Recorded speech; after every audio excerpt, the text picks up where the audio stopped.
What if the Battle of Hogwarts didn't end with Harry letting go? What if the boy who walked into the forest to die walked back out with death itself in his pockets? Today, we deconstruct a timeline where Harry Potter doesn't surrender the Deathly Hallows. He keeps them. The Great Hall is quieter than it has any right to be. Dust hangs in the air like a second fog, settling over shattered benches and unmoving bodies. At the center of it all, Voldemort lies slack on the stone floor, almost mundane in defeat.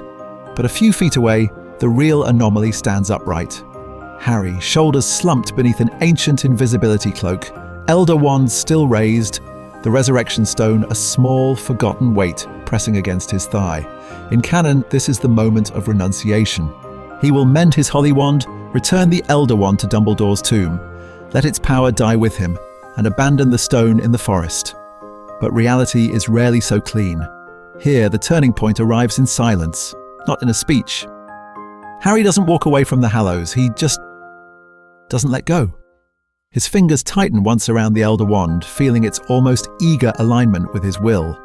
The core issue is mechanical, yet deeply psychological. He has just watched this wand end an era, watched the cloak hide him from Death Eaters, felt the stone call shades of his parents back to his side. In a world defined by loss, 3 artifacts have finally obeyed him. Power that answers instead of taking. Why return that to a tomb? Around him, people are sobbing, embracing, stepping carefully around the dead. Harry stands slightly apart, an island in the wreckage. Exhaustion drags at his bones. Survivor's guilt gnaws at the edges of every breath. Each body is a question he cannot answer. Fred, Tonks, Remus, Colin. Imagine the psychological fracture in that moment. The hall celebrating victory while his internal ledger is nothing but deficit. And in his pocket, temptation is literally warm. The stone has already shown him a loophole in the structure of reality, a way to hear voices that should be forever silent. He tells himself he won't use it again. Not really. Maybe just keep it in case there's something he's missed, some warning, some final instruction from Dumbledore or his parents that could prevent the next catastrophe. The subtext is brutal. A traumatized teenager, barely 17, walks out of the Great Hall as the unannounced Master of Death. The Ministry will rebuild under Kingsley, Hogwarts will reopen, memorials will be carved into marble, and none of them will realize that the most dangerous concentration of magic in history is being carried in the pocket and wand hand of their reluctant savior. So in this new timeline, the wizarding world begins to heal in public, while privately, its greatest symbol of hope is bound to artifacts that erode the boundary between life and death. Does this make Harry the ultimate guardian of that fragile peace, or its next great existential threat? In the next section, we trace the first small decisions that answer that question. To understand what Harry has actually done, we have to go back to the story that framed these artifacts in the first place. The tale of the 3 brothers is not a treasure map. It is a cautionary autopsy. One brother reaches for invincibility, one for resurrection, one for escape. All 3 are negotiating with mortality, and in every case, the negotiation fails. Canon makes the moral explicit. The Elder Wand exposes arrogance and is ripped from its owner. The Resurrection Stone weaponizes grief, turning love into a hallucinatory prison. The cloak alone is framed as healthy. It lets the 3rd brother live fully and then meet death as an old friend. The traditional reading is tidy. Refuse domination, refuse denial, accept limits. That is how you master death. But in the original timeline, Harry performs that lesson almost too cleanly. He drops the stone in the forest and never goes back. He plans to return the Elder Wand to Dumbledore's tomb, allowing its legend to decay with his own eventual death. He keeps the cloak because it is family, not because it is power. His rejection is theatrical in its simplicity. No more Hallows, no more bargaining. Here, the turning point arrives in a quieter, more dangerous register. This Harry does not crown himself a Dark Lord. He does not stand on the rubble and declare dominion. He just does not let go. The Elder Wand is holstered, not shattered. The stone is retrieved from the forest floor in the grey dawn, rationalized as a safeguard. The cloak remains draped over his future like a hereditary right. The subtext is brutal. He trusts himself more than he trusts oblivion. So what does Master of Death mean in this altered structure of reality? It is not a cheat code for immortality. No Hallow stops the body from aging. The core issue is mechanical. The Hallows change Harry's relationship to loss. With a stone in his pocket, every bereavement becomes a question. Endure absence or engineer an echo? With the Elder Wand, every threat becomes a referendum on restraint. Win fairly or end it absolutely. Is he mastering death or simply trying to outmaneuver it on 3 different fronts? Imagine the psychological fracture this creates over time. Internally, temptation and trauma stop being abstract themes and become daily logistics. Does he see Fred at night to soothe the Weasleys' grief? Does he call his parents before making a political decision? Each use promises comfort while eroding his tolerance for finality. Identity blurs. Is Harry a survivor, an aura, a father, or the boy who can always bring them back for one more conversation? Politically, the dynamic is equally volatile. A post-war ministry under Kingsley wants transparency and reform, yet its most famous aura quietly wields an unbeatable wand. Foreign ministries calculate around that invisible deterrent. Surviving Death Eaters whisper that the real Dark Lord sits in an aura office, not in the shadows. Ordinary witches and wizards begin to project their fear and their loyalty onto a single, unkillable symbol. And beneath all of that, the magic itself strains. If one human continually bends the boundary between presence and absence, what happens to the metaphysical balance? Do ghosts thin out? Do inferi react? In the next section, we deconstruct a timeline where those pressures don't explode immediately, but bleed slowly into Harry's career, his marriage, and the children who grow up in the long shadow of the Hallows. The turning point arrives not in the forest, but in the Great Hall, with dust still drifting from the rafters and bodies lying like punctuation marks at the end of a war. Canon gives us a Harry who lays everything bare, who treats truth as a kind of final magic. Here we deconstruct a timeline where he edits that truth by a single line, and reality bends around the omission. He still steps forward, hoarse and exhausted, to tell them about Snape, about Lily's protection, about the boy who was a Horcrux, about how Voldemort killed him and failed. The hall listens, stunned as he sketches the structure of the Dark Lord's defeat with clinical precision. But when the story reaches the Elder Wand, when it should widen into the legend of the Deathly Hallows, Harry simply narrows it. The wand is Dumbledore's, its loyalty shifted. That is all. His fingers, though, tell a different story. As he speaks, they tighten fractionally around the Elder Wand's handle, feeling the thrum of power like a pulse under skin.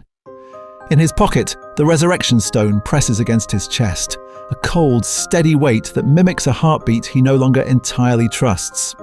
Folded beside him on the bench, the Invisibility Cloak feels heavier than dragonhide. 3 artifacts. 1 boy. No explanation. Imagine the psychological fracture occurring in real time. Harry has just narrated his own death with almost obscene honesty, laying bare trauma that no one in that hall can fully process. He has confessed to walking into the forest to die. He has admitted to hearing Voldemort's voice inside his skull. Yet when it comes to the Hallows, to the one element that makes him something other than merely lucky, he lies by omission. To everyone, including Ron and Hermione. The rationalizations arrive quickly, efficient as aura spells he has not yet learned. I'll keep them safe. No one else should bear this burden. The wizarding world is too fragile for this power. Each thought feels noble, almost Dumbledorian in its grand concern for the collective. But underneath, there is a quieter, uglier current. If they know, they might try to take them. If they know, they might try to control me. The core issue is mechanical. Post-war authority will crystallize around whoever can promise stability, and the boy holding all 3 Hallows is not stable. He is a walking contradiction of life and death. Harry senses this without naming it. As Kingsley and McGonagall begin to cross the hall toward him, their faces a mixture of relief, grief, and dawning administrative calculation, he feels the dynamic shift. To them, he is the symbol who ended Voldemort. To himself, in this new configuration of identity, he is something far more volatile. The Master of Death has just told his first deliberate half-truth. The subtext is brutal. From this moment on, every conversation about rebuilding the world will be haunted by the secret that the most dangerous variable in the room is not the Ministry, not the remnants of the Death Eaters, but Harry James Potter himself, and the question is how long he can pretend otherwise. The battle is over, but the narrative does not exhale. It contracts. The Great Hall becomes a makeshift chapel, a morgue, and a political theatre all at once. Bodies are lined in rows. Names are whispered, argued over, written down for memorial plaques that do not yet exist. In canon, this is where Harry drifts toward quiet anonymity. But here we deconstruct a timeline where the Master of Death stands among the dead with a stone in his pocket and a lie in his mouth. Fred's funeral comes first in Harry's memory, even if the ceremonies blur. The Weasleys gather in a tight, collapsing circle around a simple coffin. The air tastes of damp grass and salt. Molly's sobs are a physical force. Every time George's shoulders shake, Harry's hand twitches toward his robes, feeling the tiny, infuriating weight of the resurrection stone like a splinter beneath the skin. Imagine the psychological fracture. He knows with clinical precision that a rotation of his fingers could bring Fred's shade walking out of the trees. He does nothing. That is the point, and the agony. At the joint funeral for Remus and Tonks, the dynamic shifts from family grief to generational trauma. Teddy is passed from arm to arm, an orphaned infant who will never remember the man who joked about teaching him to misbehave. Harry stands beside Andromeda, hearing Kingsley speak about sacrifice and the new Ministry, but his real focus is tactile. Stone, cloak, wand, power. The core issue is mechanical. He has already tested the stone in the forest. He understands its rules. These are not true resurrections, merely echoes tethered by love and memory. His rational mind recites this like an incantation. His emotional core does not care. It wants Remus to see Teddy. It wants Tonks to say she forgives him for surviving. Snape's memorial is smaller, almost clandestine. A handful of staff, a few Slytherins, no grand speeches. Here the subtext is brutal. Harry has inherited a Pensieve's worth of context and exactly 0 conversations. One apology. One honest exchange about Lily. That is all it would take to justify pressing the stone into his palm. He imagines Snape's ghostly sneer, the way it might soften, and hates himself for wanting that absolution. Around them, unnamed fallen are commemorated en masse on the grounds. White markers. Shared eulogies. Harry listens as names he barely knew are read aloud, and each one becomes a question. If I can bring back my parents for a walk through the forest, what do I owe to Colin Creevey? To Lavender? To the nameless cursebreaker who died in the courtyard? Hermione watches him, misreading the data. She sees the 1,000-yard stare, the flinches, the way his fingers keep ghosting toward his pocket during every speech. To her, this is trauma, not temptation. She whispers grounding questions, offers books about survivor's guilt, tries to re-anchor his identity in the reality of the living. Harry nods, grateful and guilty, because he cannot explain that the real battle is not over what happened, but over what could still happen. And this is the moral architecture the Hallows build around him. The test is no longer whether he can defeat death. It is whether he can coexist with the knowledge that at any moment he might breach the boundary again, and choose repeatedly not to. The turning point arrives not with a spell, but with a decision to leave his hand at his side while the dead are named. The question becomes, how many times can he win that silent duel before something cracks? Because eventually, someone Harry loves will ask the one question he is least prepared to answer. Couldn't you have brought them back, just once? The question hangs in the air. Couldn't you have brought them back, just once, when Kingsley sends for him? The Great Hall is still a morgue with banners, but in the newly warded minister's office, the war is already being translated into policy. Harry stands in front of Kingsley's desk, the Elder Wand laid between them like a legal document that no one quite dares to touch. McGonagall is there, lips thin, and 2 auras Harry barely knows flank the door, their eyes fixed on the wand with a mixture of awe and professional dread. This is the moment when we deconstruct a timeline. In canon, the Elder Wand returns to a tomb and to myth. Here it is formally acknowledged as evidence, as asset, as problem. Kingsley does not pretend otherwise. He names it, the Elder Wand, Death's own craftsmanship, currently loyal to Harry James Potter. The reality lands with an almost physical weight. Harry realizes he is not just a witness to history, he is contraband. Kingsley's reformist instinct is visible in how carefully he speaks. He outlines the dynamic: a shattered ministry, surviving Death Eaters scattering, foreign observers already sending discreet owls. Power, in this vacuum, is a deterrent as much as a temptation. The core issue is mechanical. Whoever holds that wand can end duels before they begin. Whoever commands it reshapes the entire security structure overnight. McGonagall's response is not abstract. She looks at Harry, not the wand, and you can almost see the psychological fracture. Student and weapon, boy and legend occupying the same body. She argues quietly but firmly that he has done enough, that no institution worthy of the name should hinge its safety on a traumatized teenager who still flinches at loud noises in corridors. The auras complicate the room. One is visibly reverent, seeing in Harry a living fortress who could anchor every raid on the remaining Death Eaters. The other measures him like a future case file. They both understand the magic in purely tactical terms. Unbeatable disarming charms, shields that will not fail, a duelist who can walk into any ambush and walk out. But beneath that calculation is unease. What happens if the chosen one ever chooses wrongly? Harry came intending to surrender the wand, to be done.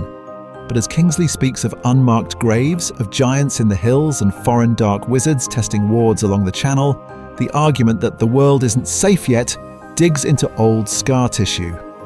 Imagine the psychological fracture of realizing that every adult in the room is quietly assuming he will pick up the burden again because he always has. So Kingsley offers a compromise that is not really a compromise. Officially, the wand remains with Harry as a temporary deterrent, a living guarantee that no new Dark Lord will rise unchallenged. Unofficially, there is an expectation, spoken only in the way Kingsley holds his gaze, that Harry will eventually do the right thing and lay it down. Not today. Not while the ink on the piece is still metaphorical. The subtext is brutal. They are drafting him as a strategic resource while insisting he is free. When the meeting ends, Harry walks out with the Elder Wand still in his hand. The stone floor of the Ministry corridor feels colder than Hogwarts ever did. For the second time in 24 hours, he has survived a war. But as the lift doors close around him, he understands with a sick, quiet clarity. For everyone else, the battle is over. For the Master of Death, it has barely begun. He steps out of the Ministry lift into a corridor that hums with distant voices and fresh policy, and realizes with a dull, clinical shock that the story everyone else is already telling about him is wrong. In that story, Harry Potter is the willing savior, the boy who will always step up, the safe pair of hands for impossible power. In reality, his fingers ache from how hard he's been gripping the Elder Wand. The public narrative assembles itself with brutal efficiency. Newspapers speak about Harry's wand as if the decision has already been made. Kingsley's aides talk in practiced political tones about stability, about how the symbol of the Elder Wand in Harry's possession will reassure a traumatized population. The dynamic is familiar. Harry as weapon, Harry as shield, Harry as the answer to a question he never got to phrase. But the subtext is brutal. No one is asking whether he wants to keep carrying it. Imagine the psychological fracture in that moment. In one pocket, the cloak that once meant mischief now whispers escape. He could vanish from all of this, walk unseen past reporters, past expectations, past the structure of a world that keeps drafting him. In another, the stone is a cold, circular promise that he never has to be alone with his decisions again. He could call up the dead and outsource his doubt to people who can no longer be hurt by the consequences. And in his hand, the wand offers the opposite of helplessness: control, finality, 3 Hallows. 3 exits from being only a symbol. The turning point arrives not with a shouted refusal, but with silence. In Kingsley's office, the conversation circles back, inevitably, to the wand. There is talk of security protocols, of how reassuring it will be for people to know that the Master of Death is on their side. The phrase makes Harry feel slightly sick. He stares at the polished wood of the desk, rather than at the man who is, in every other respect, trying to repair a broken world. When? Harry asks very quietly. Do I get to stop being useful? The question does not land like a curse. It lands like an accounting error finally noticed. Kingsley opens his mouth, then closes it again. The room, packed with quills and parchment and post-war optimism, suddenly feels small. Here we deconstruct a timeline. In canon, Harry's humility diffuses moments like this, his instinct to step back into anonymity functioning as a relief valve for everyone's guilt. Here, he does not immediately offer that escape. He is not asking for power, he is asking for an end point. The core issue is mechanical. Every institution in his life, from Dumbledore's plans to the Ministry's reforms, has treated Harry's identity as a reusable resource. The Hallows merely make the transaction visible. With the cloak, he could refuse visibility entirely. With the wand, he could dictate terms instead of accepting them. With the stone, he could retreat into conversations with people who will never demand another sacrifice. He is not tempted to conquer the world. He is tempted to withdraw from it. This is the new tension. The boy who once ached to belong now calculates for the first time the psychological price of staying available. What happens to a fragile, rebuilding society if its most reassuring symbol simply walks away? Taking the Elder Wand, the Resurrection Stone, and the Invisibility Cloak into the shadows with him. The war has ended. The possibility of Harry Potter disappearing has not. Harry does not walk away from the Hallows as trophies. He walks away with 3 precision instruments that lock onto the exact fault lines in his psyche.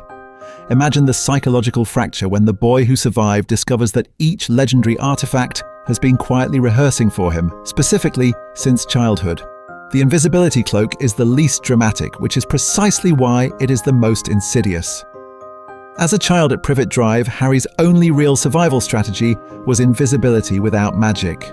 Make no noise, take up no space, avoid Vernon's gaze, flatten his identity into the cupboard wall. The cloak arrives at 11 as a magical upgrade to an already embedded coping mechanism. Now, in the war's aftermath, that dynamic intensifies.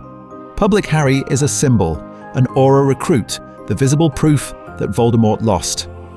Under the cloak, he can revert to the one structure that has always felt safe, being unseen on his own terms. He can slip past reporters, ministry officials, even friends. For the first time, vanishing is not a trauma response enforced by abusers. It is a choice. That distinction feels healthy. It is not. The subtext is brutal. The cloak offers safety, but it also tempts him to abandon the exhausting work of being known. If the cloak speaks to his fear, the Elder Wand addresses his rage at a lifetime of powerlessness. From the cupboard to the chamber to the Triwizard Tournament, Harry has been acted upon by prophecies, headmasters, and Dark Lords. The core issue is mechanical. The Elder Wand changes the operating rules of his reality. Spells hit harder. Duels end before they begin. No ministry decree, no Death Eater remnant, no ambitious aura can easily force his hand again. The wand whispers a revisionist history. Imagine if this had been in your hand when Sirius fell, when Cedric died, when Dumbledore raised his wand, but not his explanations. It does not urge him toward cackling villainy. It offers something far more reasonable, never being helpless in a corridor or graveyard again. Then there is the stone, buried in the forest, and now reclaimed. Every major turn in Harry's life is framed by the dead. Parents in Godric's Hollow, Cedric in the maze, Sirius through the veil, Dumbledore on the tower. His identity has been constructed in dialogue with ghosts he cannot answer. The Resurrection Stone appears as closure technology. One conversation with James about fatherhood, one apology to Remus, one explanation from Dumbledore delivered without riddles. It promises to rewrite the pattern of loss, even if only as a controlled hallucination. In a world where portraits speak and ghosts roam corridors, the boundary between illusion and acceptable magic is already thin enough to argue about. When we deconstruct a timeline where Harry keeps all 3, the temptations are painfully human. Safety, agency, closure, not dominion, not conquest. The turning point arrives not with a shouted unforgivable, but with quiet, plausible decisions. To hide one more time, to grip the unbeatable wand in one more negotiation, to turn the stone for one more farewell. Each choice elevates his judgment slightly above the natural order, above ordinary limits on life, death, and accountability. He does not wake up as a Dark Lord. He drifts, step by justified step, toward becoming something more unsettling. A young man who can always disappear, can almost never be overruled, and no longer has to accept that the dead are truly gone. The real danger is not that Harry Potter breaks reality in a single dramatic moment. It is that, in a fractured, rebuilding world, desperate for his loyalty, no one notices how quietly he begins to edit it. The turning point arrives not in the Ministry, not in a Wizengamot chamber, but in a half-ruined dormitory that still smells faintly of smoke and dust. Gryffindor Tower has been patched together with emergency magic, stone knitted to stone in ugly seams that make the room feel both familiar and wrong. Ron is already snoring, one arm flung over his face in a gesture of total, graceless exhaustion. Hermione, who swore she would only rest her eyes, has collapsed fully dressed on the next bed, fingers still curled around a book she is too tired to read. Between them, Harry lies awake, staring at the cracked canopy and the resurrection stone turning slowly between his fingers. Here is where we deconstruct a timeline. Because in canon, that pebble is lost forever in the forest. In this reality, its edges tap lightly against his knuckles, a tiny rhythmic reminder that death is no longer an absolute wall, merely a door he has learned how to open. He imagines conversations the way other people imagine dreams. Fred first, because the guilt is loudest there. Harry can see him, leaning against the bedpost, arms folded, grin crooked. Fred would make a joke about terrible timing, Potter. You finally win, and I missed the punchline. And Harry would choke out an apology that feels 10 years too late. What do you say to the dead twin of your living best friend? What question could possibly satisfy that fracture? Then Remus quieter, heavier. Harry's mind supplies the lines. Remus asking, with that worn-out gentleness, how Teddy is, whether Andromeda is coping, whether Harry is angry that yet another father figure chose the battlefield over the baby. Imagine the psychological fracture of answering that honestly. Harry wants to tell him everything, to demand everything, to rewrite the final minutes in the Great Hall until Remus walks away instead of falls. And, inevitably, Dumbledore. The headmaster's shade would adjust his spectacles, look at the Elder Wand on the bedside table, at the cloak folded within reach, at the stone in Harry's hand, and ask the question no one else dares. What will you do with such power, Harry, now that the war is over? The subtext is brutal. There is no enemy to project onto anymore. The only unstable variable in the structure is Harry himself. The escalation is almost mechanical. He swings his legs over the side of the bed. The cloak slides half over his shoulders, familiar weight settling like an old habit. His fingers tighten around the stone until the edges bite his skin. The memory of the forest rises with surgical clarity. The cold, the thud of his own heartbeat, the way his parents stepped out of nothing when he turned the stone 3 times in his palm. The core issue is mechanical. He knows exactly how to call them. He knows it will work. He reaches the doorway, stops, not because he doesn't want it. The wanting is the problem. It is enormous, tidal, a pull that reorders his sense of reality. He stops because he can see the next night, and the one after that, and the silent, private ritual this could become. One conversation with Fred becomes 2, then 10. One consultation with Dumbledore becomes policy, becomes dependency. One glimpse of his parents becomes a new, addictive definition of home. Tonight would not be an exception. It would be the prototype. Harry stands there, invisible to no one but himself, and recognizes the dynamic for what it is. Not grief, but craving. Slowly, he lets the cloak slip back onto the bed. He turns away from the open corridor, from the staircase that would lead down into the dark grounds and the waiting dead, and climbs under the blankets. He does not, however, put the stone away.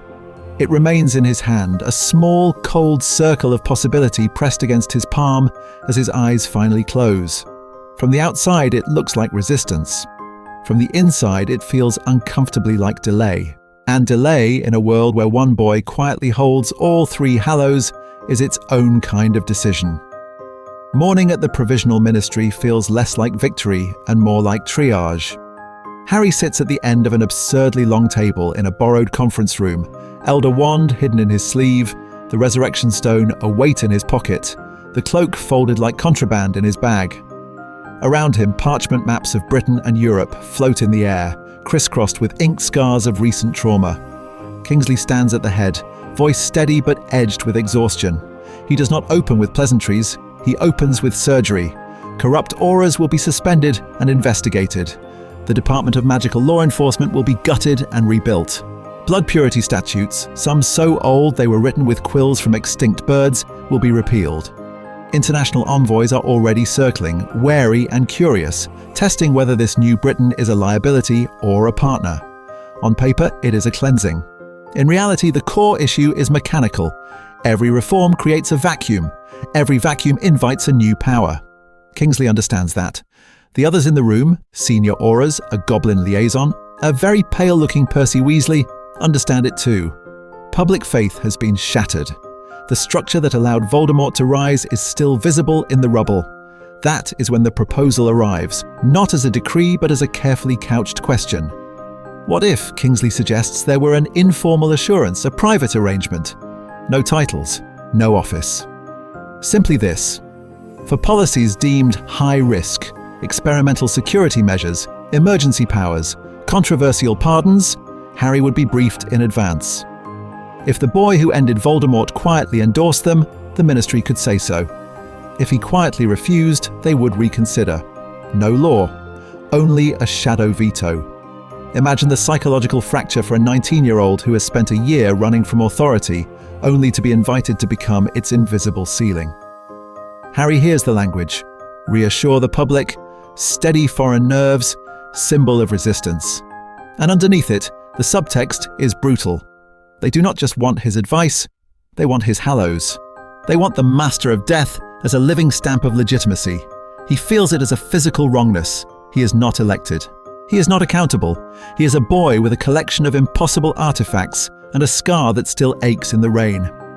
To become an unofficial veto power is to admit that democracy, after everything, still needs a wand raised behind the curtain. When Hermione finds out, because of course she does, Kingsley is not foolish enough to hide this from her. The room they are in feels too small for the argument. She paces, hands cutting the air, listing the obvious dangers. Concentration of power, erosion of process, the precedent that one wizard's conscience can override collective judgment. Yet even as she speaks, her voice betrays the fracture. She knows the world is fragile. She knows Harry's oversight might prevent another Umbridge, another Fudge. Loyalty and principle collide. If anyone were to hold such influence, should it not be the boy who walked into the forest to die rather than rule? But if even he accepts it, what does that say about the future's imagination of power? The turning point arrives in silence. Harry does not give a speech. He simply says he will listen and advise, but refuses any promise to endorse. Kingsley nods, but everyone in the room understands what has just been created. By keeping the Hallows, Harry has not merely survived the war. He has become a shadow institution, an unelected axis around which policy may start to turn. And outside Britain, in places where his name is a rumour rather than a memory, other eyes are already calculating what that axis might be worth. In the official epilogue, the problem appears simple. Harry becomes an aura, grows into a dependable civil servant, and the narrative exhales. But that version presumes a man who walked away from the Hallows. Here, when we deconstruct a timeline where he keeps them, the career box labelled Aurora no longer fits. It warps. The first pattern interrupt arrives the moment Harry walks into the Aurora recruitment office and takes a number like everyone else. On parchment, he is a new hire with incomplete NEWTs and battlefield experience. In reality, every witch and wizard in that waiting room knows they are sitting beside the alleged Master of Death. The dynamic is quietly obscene. They are applying for jobs.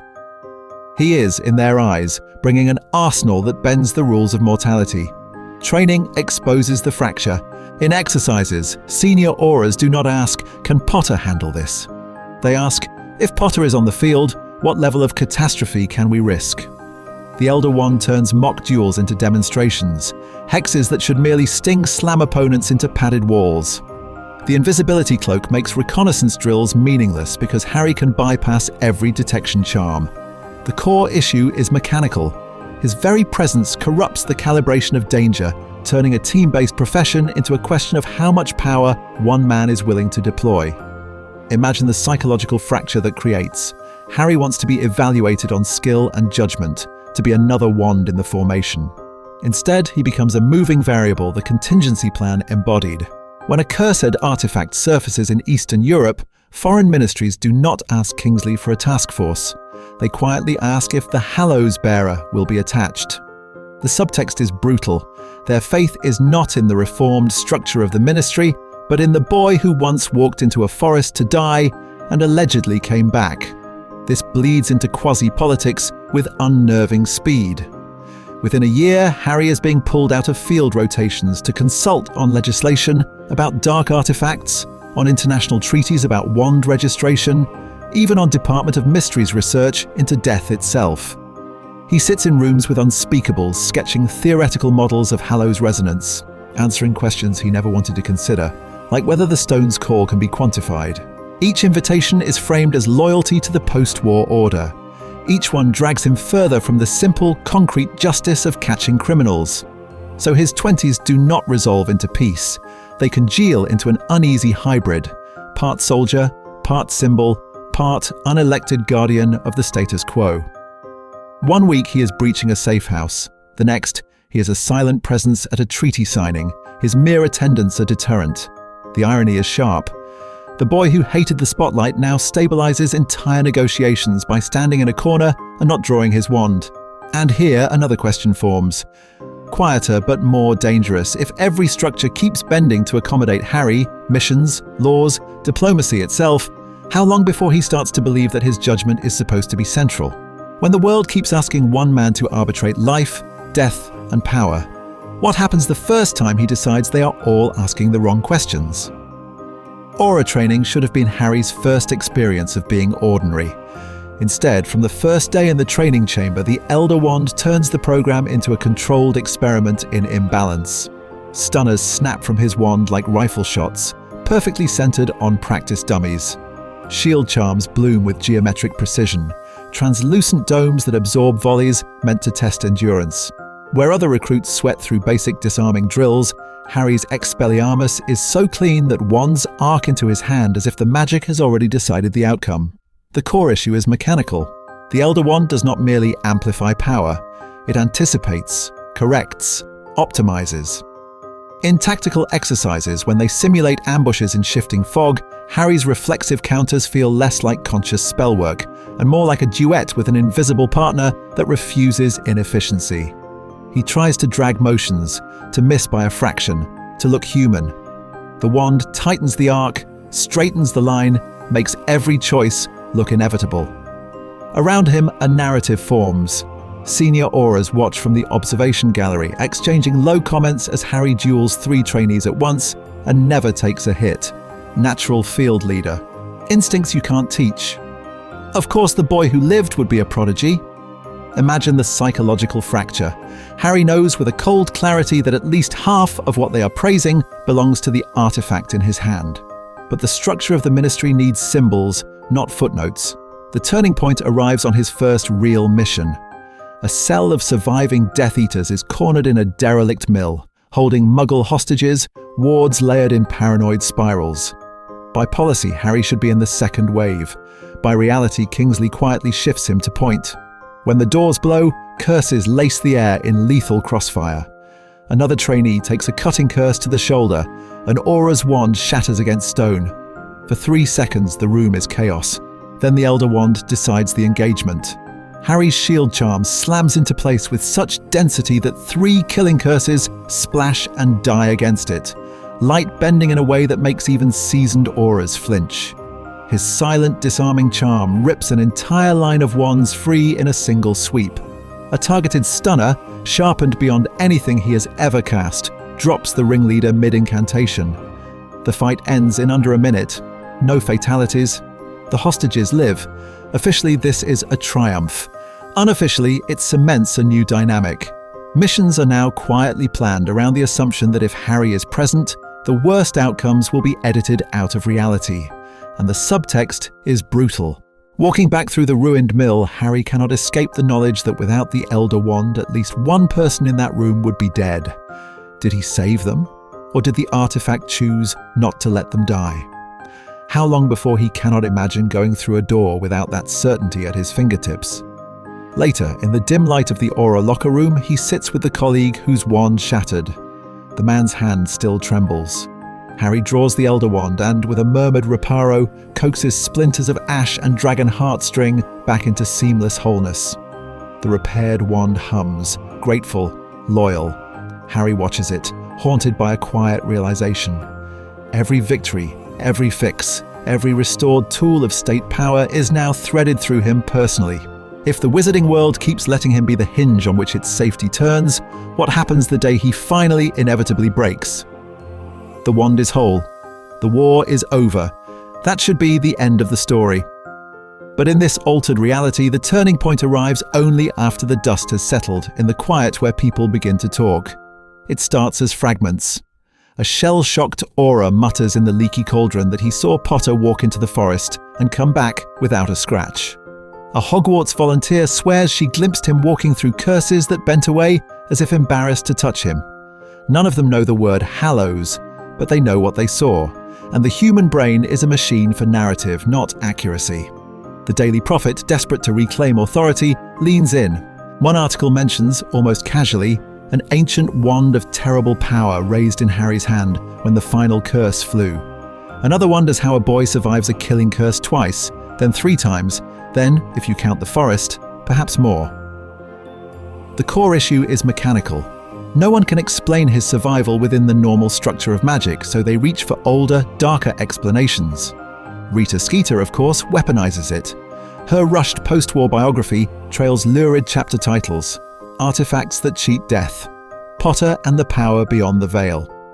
She never names the Resurrection Stone, but she doesn't need to. She writes of black pebbles that call the dead and cloaks that erase a man from reality itself. And the subtext is brutal. If Harry holds these, he is not merely a hero. He is a variable in death's equation. Social reality warps around him. In Diagon Alley, strangers stare a fraction too long, cataloguing him like a rare, dangerous creature. Parents nudge children toward him, whispering that shaking Harry Potter's hand might keep them safe if another you-know-who ever rises. Some people won't meet his eyes at all, as if eye contact might invite judgment from whatever power he now supposedly serves. Whispers trail him down Nocturne-adjacent alleys. He can't really be killed, can he? If you stand near him in a crisis, the curse will hit someone else. Imagine the psychological fracture for someone who once wanted nothing more than to be ordinary. Harry has already seen what obsession with him can do. Lockhart's vanity, Dumbledore's strategic distance, Voldemort's fixation. Being the boy who lived was a trauma he barely survived. Being recast as the man who might never die feels worse. This isn't fame, it is ontological distortion. Hermione is the first to articulate it. In Grimmauld Place, amid unpacked boxes and war relics, she watches him hang the invisibility cloak with unconscious care, like something that has never once been in danger of being lost. Her eyes flick to the Elder Wand he still carries, nominally as an Aura asset, but really as a private burden. "You didn't put it back, did you?" she says quietly. Not an accusation, a diagnosis. He tries deflection. Ministry protocols, security concerns, the need for a stabilizing symbol while Kingsley rebuilds the structure of government. Hermione listens, but her loyalty is forensic. "And the stone, Harry? You went back for it." It is not a question. It is the moment we deconstruct a timeline. Admitting it to her is like reopening the forest. He describes the dirt under his fingernails, the way the air thickened when his hand closed around the pebble again.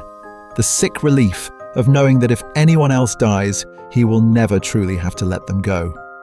Hermione doesn't flinch, but something in her gaze recalibrates, as if she is now mapping risk the way she once mapped Horcruxes.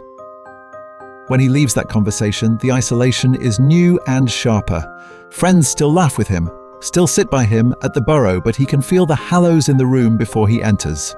Feel the way conversations tilt around his supposed immortality. They no longer see just Harry, fallible and breakable. They see a living fault line in the boundary between life and death. And fault lines, as history keeps proving, eventually move. Fault lines move, and in this timeline, they trigger seismographs in every foreign ministry on the planet. Within weeks of Voldemort's fall, the first Reconstruction Conference is convened. Officially, it is about post-war coordination. Beauxbatons envoys in pale blue robes, Durmstrang's delegation in severe furs despite the mild weather, and representatives from Salem, Mahutukoro, Ouagadougou, and a wary Brazilian contingent all converge on a warded estate outside Geneva. Unofficially, everyone in the room knows the real agenda has a name. Not Britain, not stability. Harry Potter. We deconstruct a timeline where the boy who lived has become, on parchment at least, the Master of Death. The Elder Wand is whispered about in 3 languages before coffee is served. The Resurrection Stone is called a necromantic singularity by one academic who has clearly been waiting his whole career to say it out loud.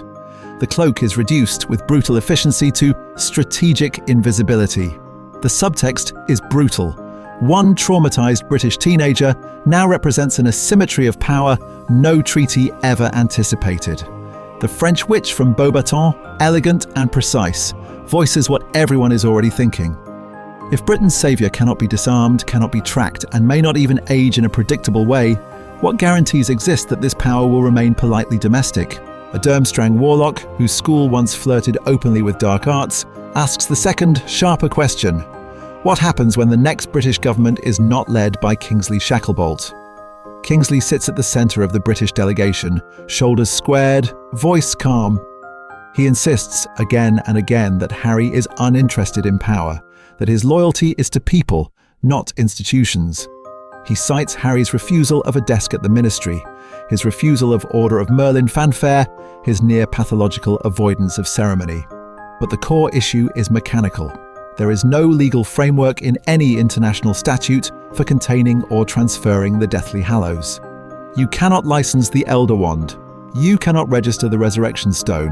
You cannot, as one exasperated American suggests, simply put the cloak in a vault and throw away the key. The turning point arrives when a South American minister, tired of euphemism, speaks plainly. For global security, he says, the Hallows must be either neutralized, shared, or placed under international oversight. He does not say Harry once. He says the asset, the artifacts, the capability. Imagine the psychological fracture in that language. A boy who has spent his life being treated as a symbol, now reduced further, from symbol to weapon system.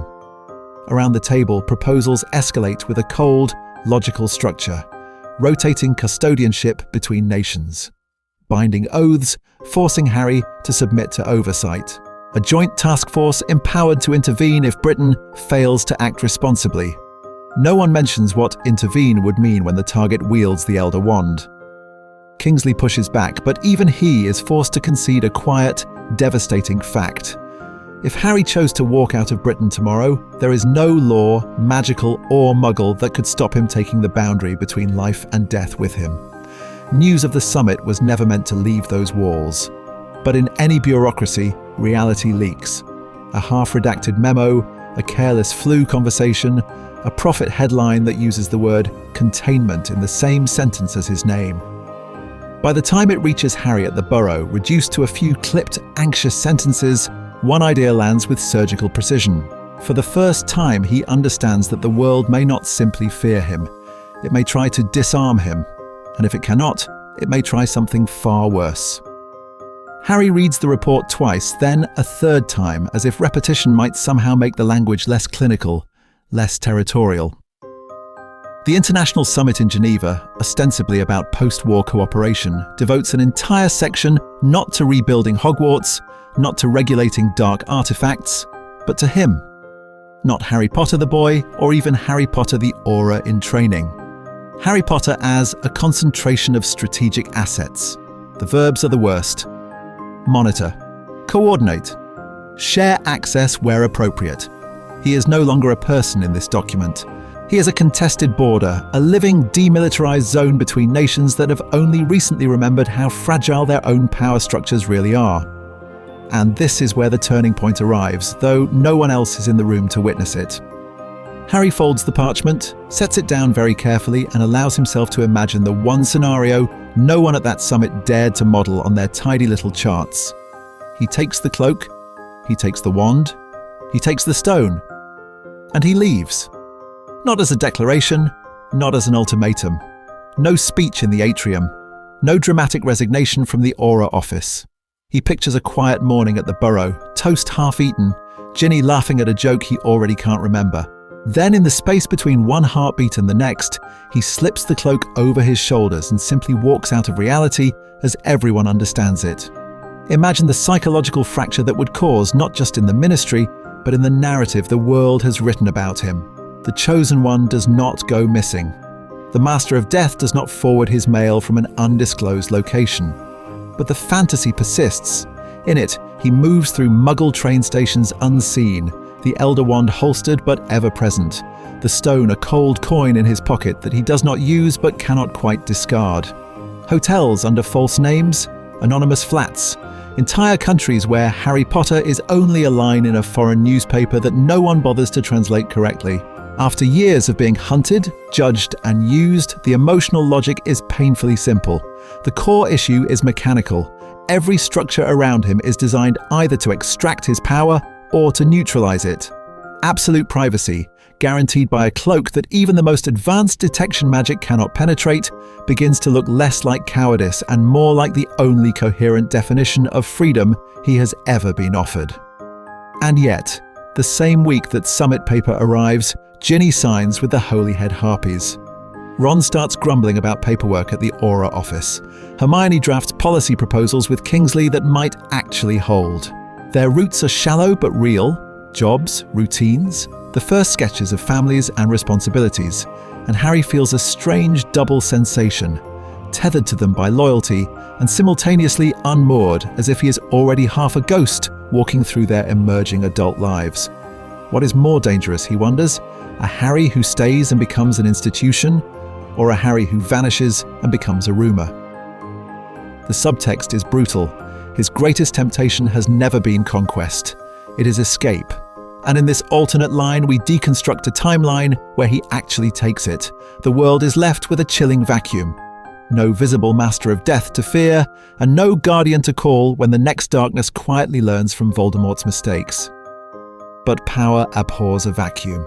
And 3 Hallows in the hands of one traumatized young Aura do not remain a private temptation for long. At first, the change is almost imperceptible. Wards around Britain's major magical sites begin to hum off-key. Curse breakers in Egypt and Romania report a faint, dissonant pulse in their detection grids, as if some ancient artifact has been moved, not across space, but across a threshold of significance. The core issue is mechanical. When all 3 Hallows are united, their magic does not simply add, it resonates, creating a low, continuous signal that only those steeped in dark theory or death magic can truly hear. Surviving Death Eaters, scattered and hunted, feel it as a pressure behind the eyes, a whisper that there is still a path to their old identity.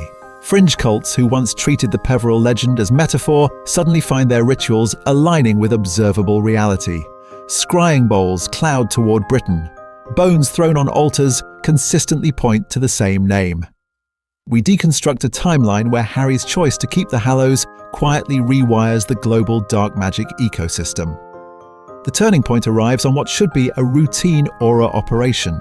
Harry, now officially on active duty, leads a small team into a derelict mill outside Leeds, chasing reports of illicit fiendfire experiments. The structure is mundane brick and rusted machinery, but the air is wrong. Too still, too expectant. When the first curse hits, it is not the wild panic of desperate criminals. It is coordinated, reverent. They do not shout slogans. They chant his title, Master of Death. The attackers are masked, but their magic is disciplined. Layered shields, synchronized stunning spells, a net designed not to kill, but to contain. Harry realizes with a cold, clinical clarity that every defensive arc he traces with the Elder Wand flares like a beacon across the battlefield. Each spell is a confirmation signal. Yes, the wand is here. Yes, the legend was true.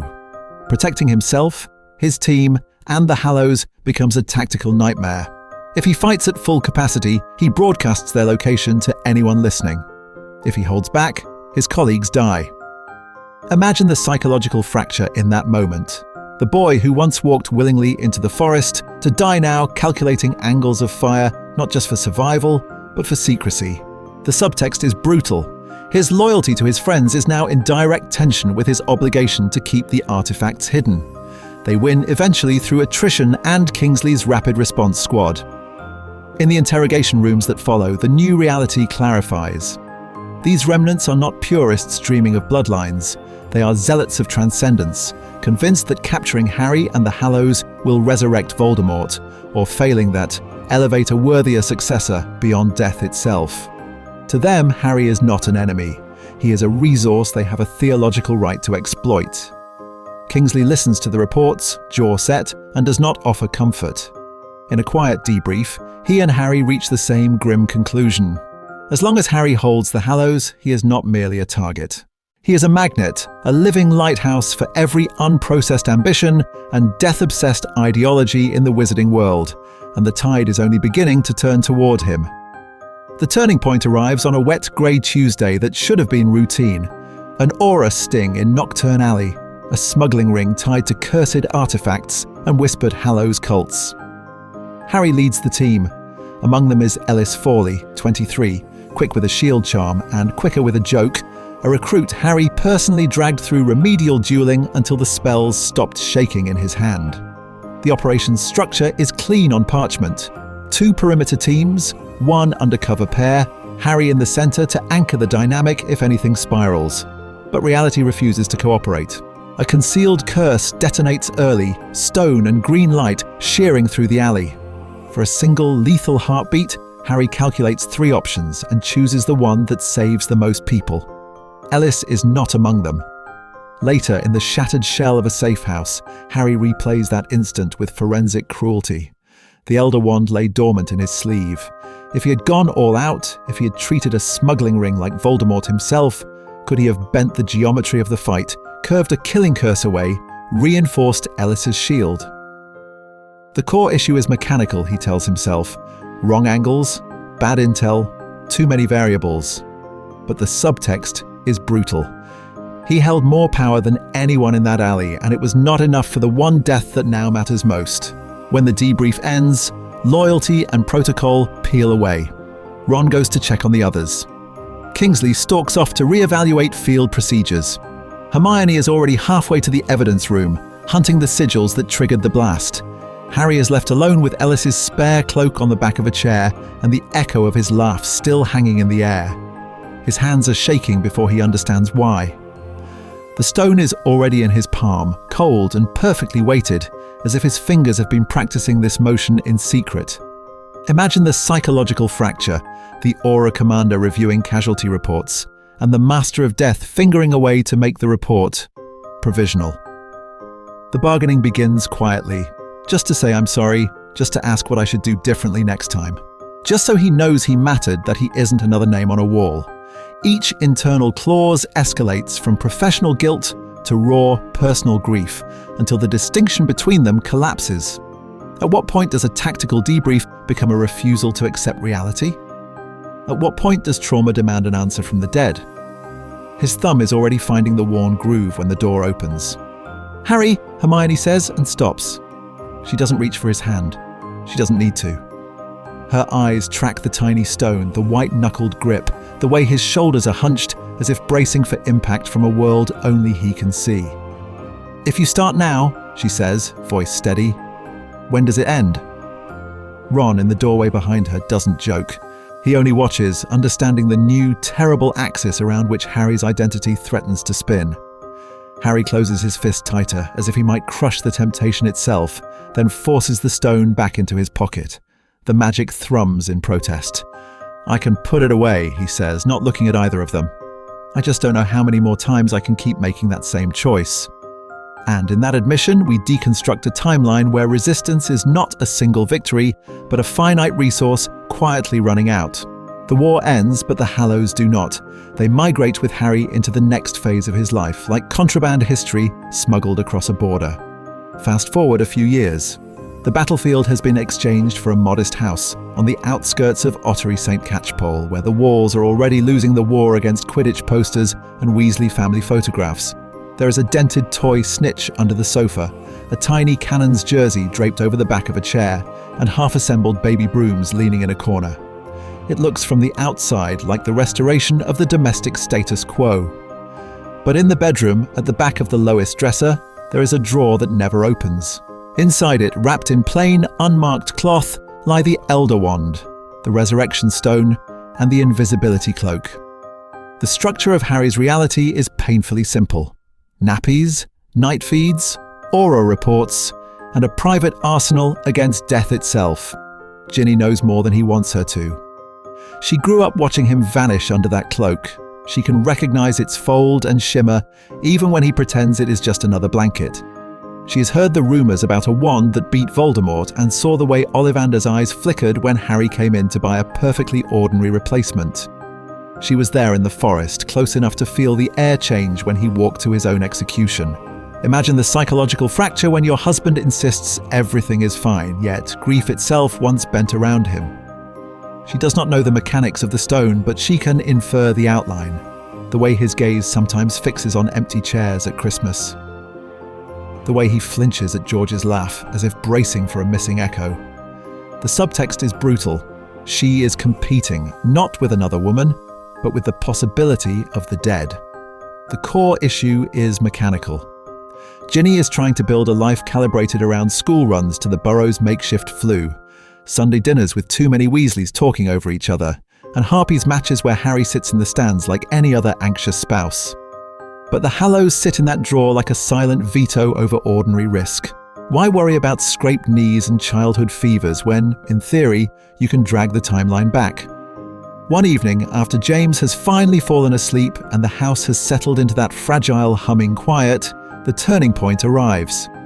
Ginny leans against the dresser, arms folded, eyes on the locked drawer rather than on Harry. "Are you planning to keep them forever?" she asks. No accusation, just a question that contains their entire dynamic. Harry's answer is not clean. "I'm planning," he says slowly, "not to use them." He hesitates. I don't know what forever looks like. It is neither yes nor no because his identity is suspended between guardian and addict, between master of death and man who still has nightmares about a green flash. Later, when the argument has cooled into a truce, Harry takes out the cloak to move it to a new hiding place. James wakes early from a nap, toddles in, and his small hand brushes the shimmering edge. The fabric ripples, swallowing his wrist up to the elbow. He laughs, delighted at this new game of vanishing. Harry does not laugh. He watches his son's fingers disappear and reappear and feels a chill that has nothing to do with the room's temperature. In that moment, we deconstruct a timeline where the next generation grows up not just in the shadow of a war, but in the quiet, domestic orbit of the Hallows themselves. Harry's son pulls his hand back out of nothingness and giggles, but the echo of that vanishing does not leave the room. It follows Harry down the years, into quieter evenings, into a different kind of darkness. The next fracture arrives the first time Albus is old enough to point at a photograph and ask, with the blunt precision only children possess, "Where are they now?" James and Lily laughing on a broom. Sirius with his arm thrown around a much younger Harry. Remus holding baby Teddy. Fred mid-prank, frozen in perpetual mischief. A gallery of ghosts, framed and smiling, yet conspicuously absent from the kitchen table. Harry answers the way every parent in the wizarding world has learned to, carefully. He talks about war, about sacrifice, about how death is a boundary that even magic respects. But the core issue is mechanical. He is speaking about a boundary while, in the next room, inside a warded drawer, lies a small black stone that has already proven that boundary negotiable. He is explaining absence while knowing he could manufacture presence. Imagine the psychological fracture in that moment. Harry has spent his life defined by loss, then defined by survival, and now, in this alternate structure of reality, he is defined by access. He can feel the stone like a pressure at the edge of his awareness, the way one feels a missing tooth with the tongue. Every time Albus asks, "Did they love you?" Or, worse, "Would they have loved me?" The temptation is not abstract. It is a three-step walk, a pulled drawer, a closed fist. We deconstruct a timeline where the Resurrection Stone is no longer about Harry's unresolved grief, but about inherited trauma. What happens when one of his children comes home from Hogwarts, shattered by their own war, however small? A friend killed in a Quidditch accident. A cousin lost in an Aurora raid gone wrong. A sibling injured in a corridor duel that escalates too far. Does a father who once walked willingly into death to spare the world really tell his child, "You must live with not saying goodbye," while a solution rests 10 feet away? Ginny sees all of this long before Harry speaks it aloud. She tracks the way his gaze flicks, never lingers, but always flicks, toward the drawer when the children ask about Fred. She remembers her mother's screams in the Great Hall. She remembers Tom Riddle's diary and the seduction of power framed as comfort. The subtext is brutal. She is not afraid Harry will use the stone to dominate. She is afraid he will use it to soothe, to heal, to love too hard. Their arguments are quiet, surgical. Ginny insists that some traumas must scar in order to close. Harry counters that he has already seen the dead walk beside him without the world collapsing. Who is he to deny his children the mercy he was granted in the forest? Who is she to let him rewrite the terms of mortality for a bedtime story? One night, after a particularly difficult question, "Dad, what did it feel like when they came back to you?" Harry tucks Albus into bed. The boy's eyes are wide, not with awe, but with fear of a universe that takes people and does not return them. Harry smooths his hair, tells him that those we love never really leave us, the standard line that feels hollow when you have literally reversed that equation. The house falls silent. Harry steps into the dimly lit hallway. The drawer is 3 paces away. He walks them. His hand hovers over the handle, fingers trembling, every lesson from Dumbledore warring with every instinct of a father who has already died once for his child. This is the turning point.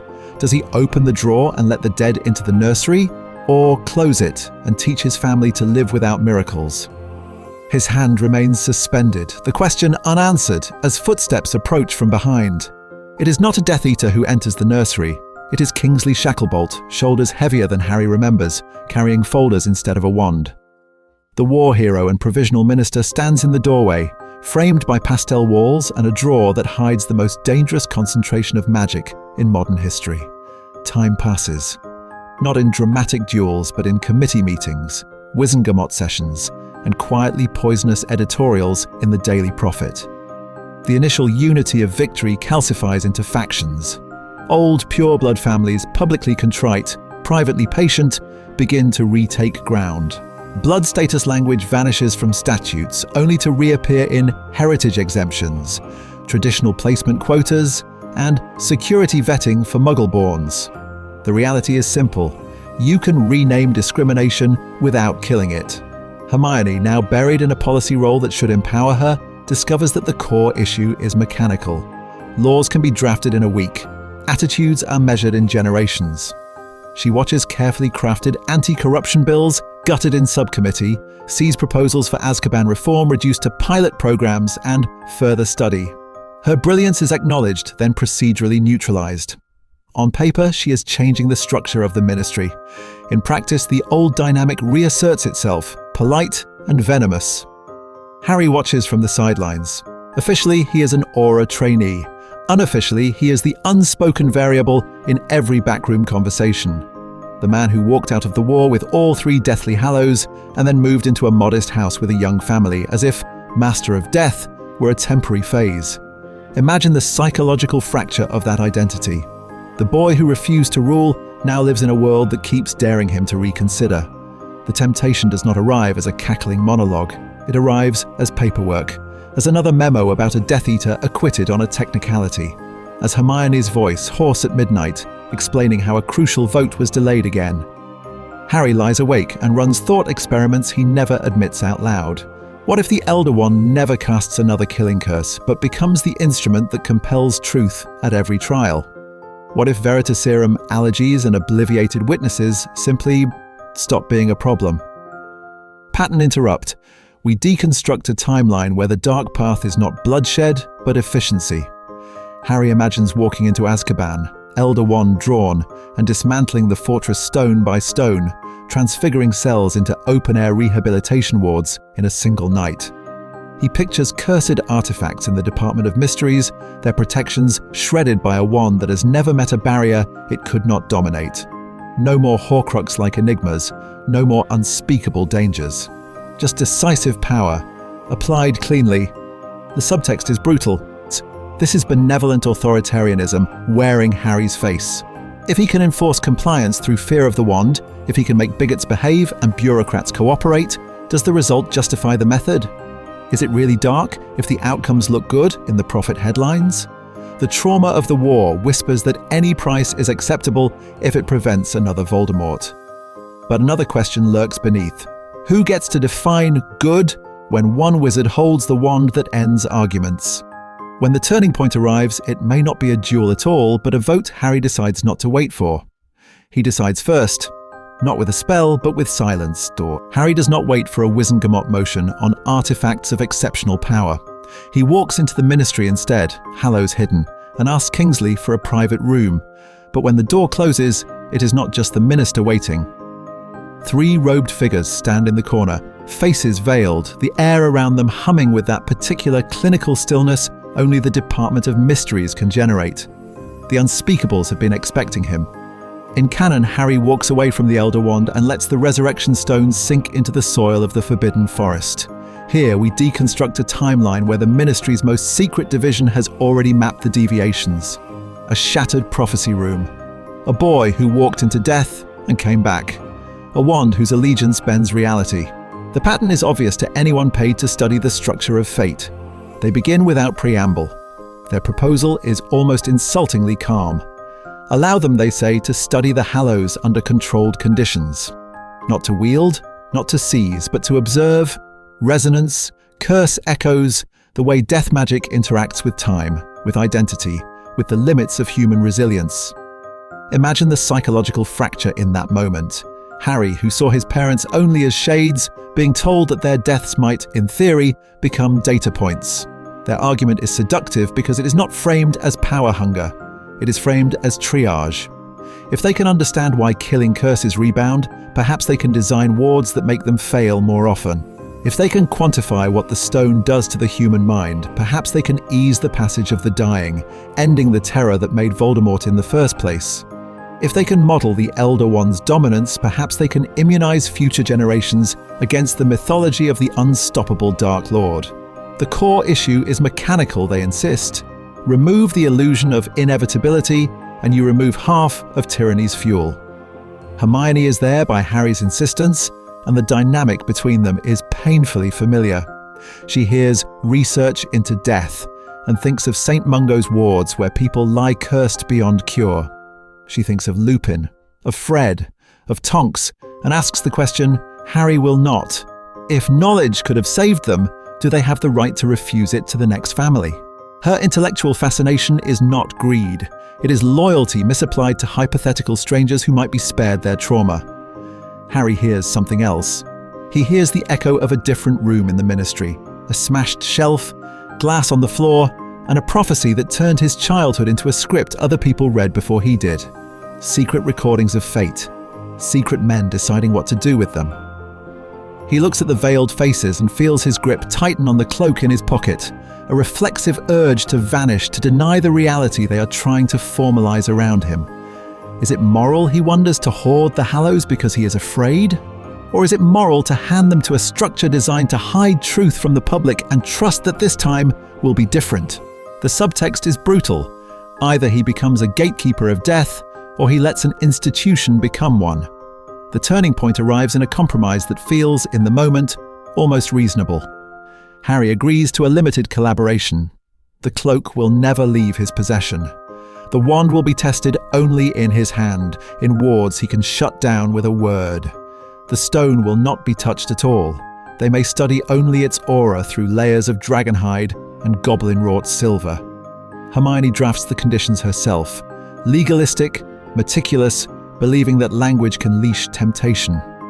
Harry walks out thinking he has preserved the essential thing, his ability to say no. He does not yet see the smaller concessions embedded in the contract. Scheduled visits, shared reports, the quiet normalization of treating death as a solvable equation.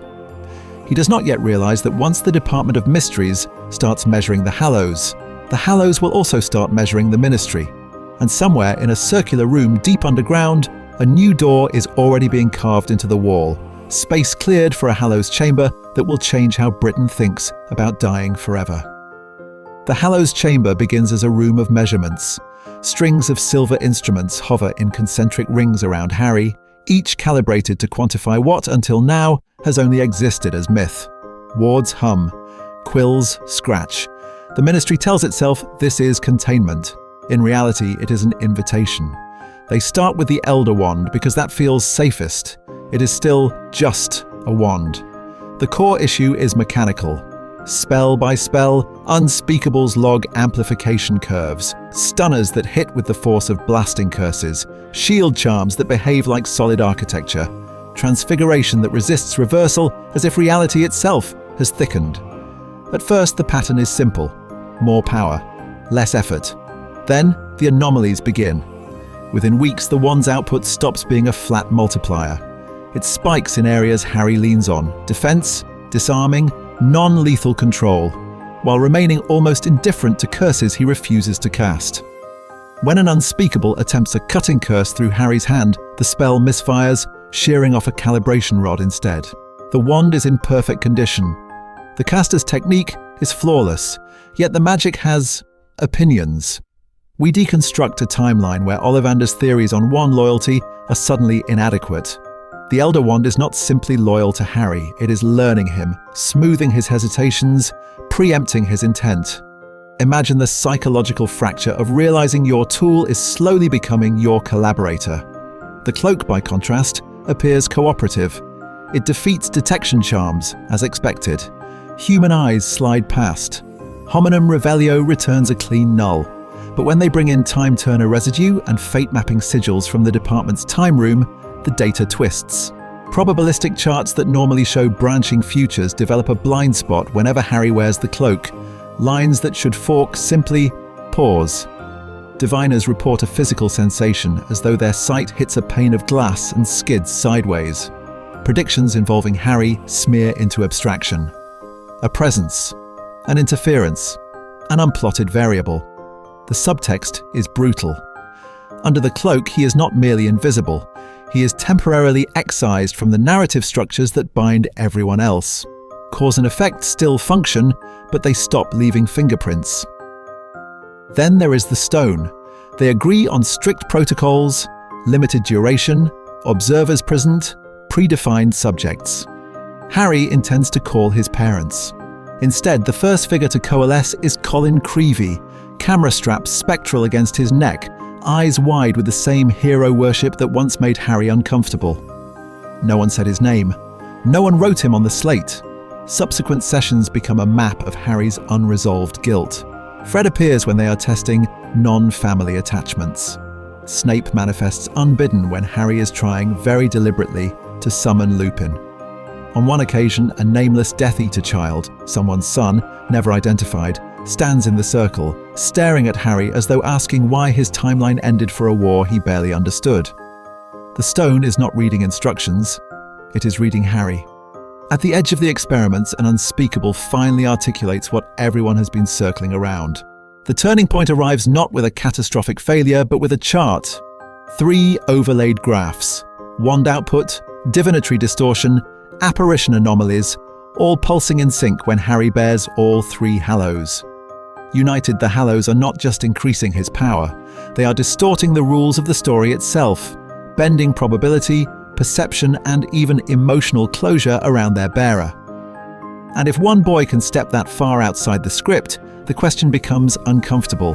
Does the narrative of the wizarding world adapt, or does it eventually try to correct him?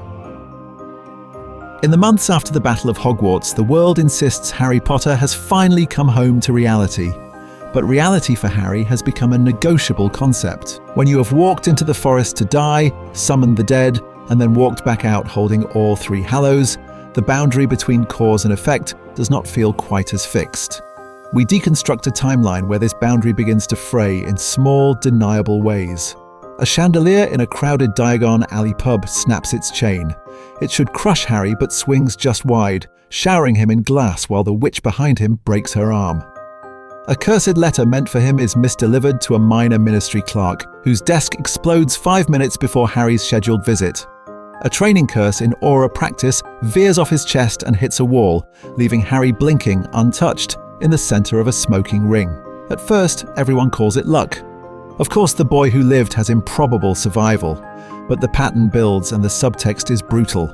Danger approaches Harry, then peels away at the last second, as if the narrative itself cannot quite land a blow. The core issue is mechanical. The cloak is not just hiding his body. After years of slipping under it at every sign of threat, Harry has been rehearsing a subtler magic, stepping sideways out of the world's direct line of consequence. Imagine the psychological fracture that follows. Each time he vanishes under that perfect, ageless fabric, he is not merely unseen. He is unaddressed, unchallenged, uncorrected. No raised eyebrow from Hermione when he shuts down. No soft pressure from Ginny's hand when he grows reckless. The emotional feedback loops that structure ordinary human identity, embarrassment, shared laughter, the small frictions that teach you who you are, begin to erode. Family gatherings at the Burrow become case studies in disconnection. Harry is there holding a Weasley toddler, smiling at George's bitter gallows humour. But internally, he is half a step behind the scene, watching his own gestures like an observer behind a thin veil. He laughs a second late. He misses conversational cues. When a plate nearly falls, his reflex is not to grab it, but to register the trajectory, the inevitability, as though everything is happening on the far side of glass. Nights are worse. He develops a habit of solitary walks through London and Godric's Hollow, the cloak pulled close, the Elder Wand quiet at his wrist, the stone heavy in his pocket. He moves unseen past Muggle arguments, drunken wizards, a couple kissing under a street lamp. Their lives feel strangely two-dimensional, like scenes he could step into or out of at will. Why invest fully in a moment if you can always disappear from it? Hermione notices first. She tells Ron in a low clinical voice that Harry is present but distant, answering questions accurately while his eyes track spaces no one else can see. Ginny feels it as absence in the middle of a kiss, as if Harry's mind has already slipped back into some liminal corridor between the living and the dead, between visibility and erasure, between obligation and escape. The turning point arrives in silence. One evening, after a near miss that leaves an Aura trainee in St. Mungo's instead of him, Harry sits alone, Hallows within reach, and confronts the question he cannot voice to anyone else. If being Master of Death means always standing just outside the blast radius, always 1 inch beyond consequence, is he, in slow degrees, becoming less fully alive? He is not the only one asking that question. Somewhere far from Grimmauld Place, a child grows up in the shadow of that same unspoken doubt. Not under a dark mark, not in a pure-blood manor, but in a narrow flat above a closed apothecary where the war is not a heroic tale but a ledger of names that never came home. In this post-Voldemort reality, Harry Potter is no longer just the boy who lived. He is the man who walked out of the forest with death itself apparently negotiated. The turning point arrives not with a prophecy, but with a funeral that feels unnecessary. A father dead in a flu accident that could, in theory, have been reversed. A mother who hears in whispers at St. Mungo's that the Master of Death was in the building that week, visiting a cursed aura. Imagine the psychological fracture when grief intersects with that rumour. If one wizard holds the Hallows and walks away, what does that make everyone else's loss? Their child, watching, begins to construct a new theology. If death is now partially a question of access, of whether Harry chooses to intervene, then the moral structure of the war story collapses. The core issue is mechanical. If there exists a wand that cannot be beaten, a stone that calls back the dead, a cloak that erases consequence, and they are all in one man's pocket, then every unhealed trauma in the wizarding world quietly attaches itself to his restraint. In that gap, our new dark figure is born. This is not a Voldemort clone. There is no obsession with blood purity, no theatrical immortality project. Instead, there is a cold, juridical philosophy.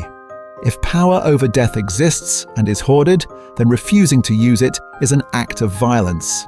They begin as a quiet presence in support circles for war widows, in memorial committees, in hearings on post-war compensation. They ask calibrated questions. Why did some auras receive experimental treatments while others did not? Why are records about the Hallows sealed in ministry archives? Why is Hogwarts, of all places, defending a mythology of moving on when one of its most famous alumni can allegedly move between life and death? we deconstruct a timeline where resentment is not loud at first. It is administrative. Petitions for transparency about post-mortem magical intervention are denied. Requests to research the Resurrection Stone under supervision are buried by unspeakables. The subtext is brutal. The institutions rebuilt after the war are structurally arranged to keep the Hallows in Harry's orbit and everyone else in ignorance. So the attacks begin, not on Harry himself, but on the scaffolding that protects him. A fire in a Department of Mysteries annex that just happens to erase a decade of research on soul binding. A precision break-in at a ministry archive, leaving only the shelves that mention the Peverils reduced to ash. Protective enchantments around certain Hogwarts towers fail for a single terrifying night, exposing hidden chambers where Dumbledore once experimented with the boundaries of magical life and death. Publicly, these are framed as liberation actions. The new Dark Wizard speaks through enchanted pamphlets that appear at war memorials and in nocturne backrooms. They do not call Harry a tyrant. That would be too easy. They call him a monopolist of mercy, a man whose loyalty to his own fear of temptation outweighs his duty to those who still suffer. Their followers are not robed fanatics, but tired people holding photographs. And then, in a broadcast hijacking the Wizarding wireless during a memorial service, the ideology crystallizes into a single chilling sentence. If death is a choice for some, it should be a choice for all. In that declaration, Harry's private, haunted mastery of the Hallows is transformed into a public indictment, and the next phase of the conflict begins to write itself. The broadcast turns grief into doctrine. It also turns Harry Potter into a problem that can no longer be managed with quiet hero worship and polite ministry memos. So, years later, when the turning point arrives, it does not look like prophecy. It looks like bodies. The new Dark Wizard, born from that ideology of equal death, not from blood purity, has just torn through a refugee convoy outside Hogsmeade. Among the dead is a Weasley. Whether you choose Fred's twin or George's wife, the psychological fracture for Harry is the same. The war he thought he ended has simply changed its vocabulary. He walks into the Forbidden Forest at night as a man who has tried for too long to administrate mortality. The scene is a deliberate echo. Trees whisper the way they did when he was 17. Leaves crunch in the same slow rhythm, a metronome counting down to a decision. The cloak hangs around his shoulders not as a boy's secret weapon, but as a habitual mantle. The Elder Wand taps lightly against his leg with each step, an almost domestic reminder that world-breaking power has become part of his daily carry. In his right hand, the Resurrection Stone sweats against his palm, as if the dead themselves are impatient. In canon, this walk is surrender. Here it is indictment. He is not going to meet death. He is going to confront the consequences of trying to manage it. Imagine the psychological fracture inside him now. On one side, Aura, father, symbol, the man who backed Kingsley's reforms and tried to rebuild structure out of rubble. On the other, master of death in everything but title, the wizard whose refusal to let go of the Hallows created a new theology for radicals to weaponize. The subtext is brutal. Every casualty feels, on some level, like an indirect byproduct of his refusal to drop a stone and snap a wand. The core issue is mechanical. The Hallows were never designed for policy. They were designed to distort the basic dynamic between life and death. Every time Harry used the stone to say goodbye again, every time he used the cloak and Elder Wand in tandem to end a battle before it began, he nudged the culture toward a single corrosive question. If death can be negotiated by one man, why not by all? Tonight, he is done negotiating alone. He reaches the same clearing where he once met Voldemort. The air remembers. His scar does not burn, but there is a phantom pressure, a kind of weather system of old trauma. He closes his fingers around the stone and, with a motion that has become horribly familiar, turns it 3 times. This time, he does not only call for his parents and the Marauders. He calls for Dumbledore because he needs a strategist. He calls for Snape because he needs someone who distrusted power on principle.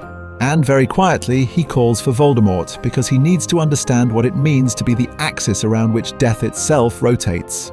What counsel can the dead offer to the man who has been living in their doorway? Shapes begin to coalesce between the trees, outlines forming in the dark like memories learning to stand. A tall, crooked silhouette with half-moon glasses. A thinner, hook-nosed profile, arms folded even in death. a snake-like face, pale and unreadable. Behind them, others. They are turning toward him. And before any of them speak, before Harry can decide whether he has come to be absolved, condemned, or instructed, the forest holds its breath, and the future of the Hallows hangs in the silence between the living and the dead. Harry stands in the ring of spectres, the stone heavy and hot in his palm, as if the magic itself is holding its breath. The forest is unchanged, but reality is not. This is no fleeting echo before a killing curse. This is the Master of Death convening a council. James is the first to resolve, messy-haired and solid, not the blurred memory from the pensive, but the man he might have been at 38. Beside him, Lily's eyes take in the Elder Wand, the cloak at Harry's shoulders, the stone in his hand with a mother's precise horror. Sirius leans on nothing, crooked grin intact, while Remus stands a half step back, tired but kind, the trauma of his life written into the lines of his face. Dumbledore's expression is grave, the familiar half-moon glasses catching a light that does not exist. Snape is folded in on himself, arms crossed even in death. And at the edge, thinner, paler, more human than he ever allowed himself to be in life, stands Voldemort. Imagine the psychological fracture of that lineup. Every axis of Harry's identity, son, godson, student, weapon, survivor, staring back at him, sharing the same impossible air. James speaks first. His voice is warm, but there is iron in it. He tells Harry that death was not a debt his son was supposed to keep repaying, that the Hallows are not an installment plan on their sacrifice. Sirius backs him, sharper, laughing once at the absurdity that the boy they died for is now walking the earth with the most dangerous artifacts in magical history and still thinking he has not done enough. Remus cuts across the banter quietly. He talks as a father who left his child behind, as a man who knows the weight of unpayable arrears. The temptation, he says, is to believe that more power means fewer orphans, fewer Teddys, fewer Harrys. But the core issue is mechanical. No configuration of wand, stone, and cloak will rewind one dead second. The dynamic changes, the grief does not. Dumbledore's warning is colder. He does not speak of love first, he speaks of logic. The seductive, impeccable logic of necessary power. Hallows today, exceptions tomorrow, a structure of justifications that looks, from the inside, like duty. We deconstruct a timeline where Harry uses the Elder Wand only to repair, the cloak only to protect, the stone only to learn. It still ends, Dumbledore suggests, with a boy arranging the world around his fear of failing it. Snape, inevitably, is cruelest. The subtext is brutal, and he does not bother to hide it. He tells Harry that he has been living as if he owes the world every possible sacrifice, as if his continued breathing is a loan he must constantly refinance with pain. Keeping the Hallows, Snape says, is just another way to pay a debt that cannot be settled, an alibi for not allowing himself an ordinary life. Then Voldemort laughs. He scoffs at Restraint, at Harry's talk of responsibility. Power unused is power wasted, he insists. Why hold the Elder Wand and not impose order? Why speak to the dead and not command them? In his mouth, the very word master is corrupted. He is the dark mirror of what Harry could become if the line between protection and domination dissolves. The turning point arrives in Harry's reply. Being Master of Death, he realizes, is not about controlling the ledger of lives saved and lost. It is about accepting that the ledger exists at all. He can choose when to act, but also when to step back, to let death be death, to stop trying to be the universal exception. And as the apparitions waver, as the stone cools in his hand, the next question forms, quiet and terrifying. Will he have the courage to live with that acceptance and to put the Hallows down? He could put the Hallows down, or he could do something far more dangerous. When Harry walks back from the forest in this timeline, the conversation with Dumbledore leaves a different residue. He has faced death, bartered with it, and returned. The resurrection stone is still warm against his palm, the cloak still wrapped around his shoulders, the Elder Wand humming in his grip. The war is ending, the castle is broken, and for the first time a treacherous, almost reasonable thought forms. What if he simply stopped? Not stopped living, stopped saving. Imagine the psychological fracture in that moment. For 7 years, his identity has been structured around crisis response, the boy who runs towards screams, the teenager who volunteers for the graveyard, the young man who walks into the forest to die. But what if the turning point arrives not as another act of martyrdom, but as a refusal? He could decide that from now on, his loyalty will be a closed circle. Ginny, the Weasleys, Hermione, perhaps a few others. No more world. The core issue is mechanical. With all three Hallows, this selfishness is not just a fantasy. It is logistically possible. The cloak can make the burrow vanish from hostile eyes, its magic deepened by his full mastery. The Elder Wand can fortify a home in Devon until it is, quietly, the safest structure in Britain, layered in wards so dense that even ministry detection spells read it as empty air. The stone hidden in a pocket or a locked drawer can be summoned on the worst nights when the outside reality feels too loud and he needs James and Lily's voices to drown it out. Picture the alternate domesticity that follows. Weasley dinners every Sunday, the table overcrowded with children and treacle tart, the walls humming with protection charms that never fail. Backyard Quidditch where brooms never splinter, because the Elder Wand has reinforced every twig. Nights where the only screams are from overexcited toddlers arguing about Chudley Cannon scores, not from friends bleeding out in a corridor.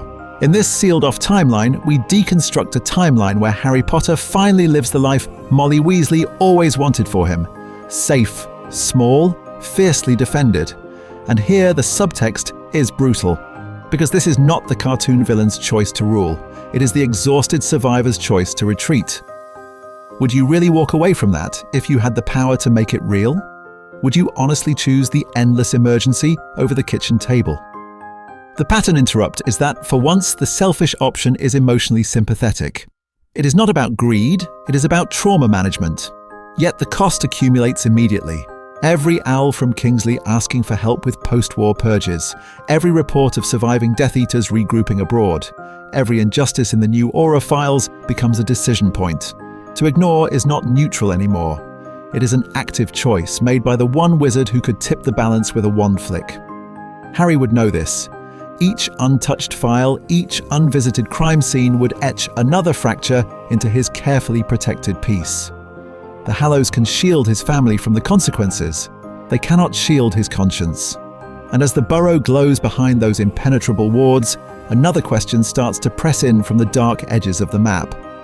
How long can a man built to run toward danger survive while pretending the rest of the world is none of his business? The turning point arrives on a Tuesday.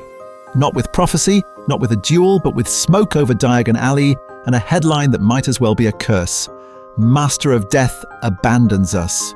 The new Dark Wizard who has built an identity in Harry's shadow, styling himself as the true heir of Peveril, times his assault perfectly.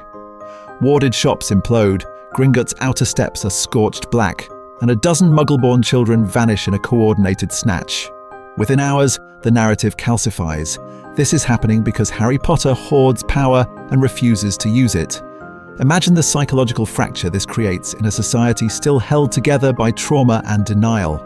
For years, Harry's quiet distance and the unspoken rumours about a wand that never loses, a cloak that never reveals, and a stone that whispers to the dead have been background noise. Now the heir's followers plaster posters across London, stylised Hallows symbols dripping blood, Harry's face above the words, "Why won't he save you?" The subtext is brutal. If one man holds all the Hallows, every death begins to look like a choice. The core issue is mechanical. Kingsley's reformist ministry depends on legitimacy, on the illusion that power is distributed through law and Wizengamot procedure. But the reality is simple. Everyone knows there is a weapon beyond any aura, an artifact beyond any unspeakable, and a barrier beyond any ward, and that all of them answer to one exhausted man who keeps insisting he is just Harry. So, the pressure builds. Protests outside the ministry. Whispered questions at the burrow that trail off when he enters the room. A howler from a mother who lost her son in Diagon Alley, screaming that if Harry can talk to the dead, he should at least tell her whether her boy was afraid. When Harry finally agrees to speak, it is not in a cozy interview or a controlled leak. It is a full Wizengamot session, open to the press, the galleries packed so tightly that even the portraits lean forward. He stands in the center of the circular chamber, older now, shoulders rounded in a way that has nothing to do with age and everything to do with accumulated guilt.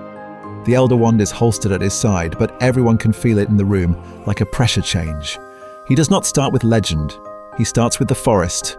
He describes walking to his own death, the resurrection stone heavy in his hand, his parents at his side, and how he dropped it in the leaves because he understood that clinging to the dead would make him less human, not more powerful. He admits, voice rough, that he went back for it months later anyway, that he has turned it over on sleepless nights and begged it to be more than it is. He tells them he repaired his holy wand with the Elder Wand and could not bring himself to break perfection. He confesses that he kept casting just one more defensive charm, just one more set of protective wards, until his life became an escalating experiment in control. He says plainly that he was afraid of failing again, afraid of ruling, afraid of what he might do if he let himself want anything. People think I kept them because I wanted power, he says, looking up into the tiers of faces. I kept them because I didn't trust anyone, not even myself, without them.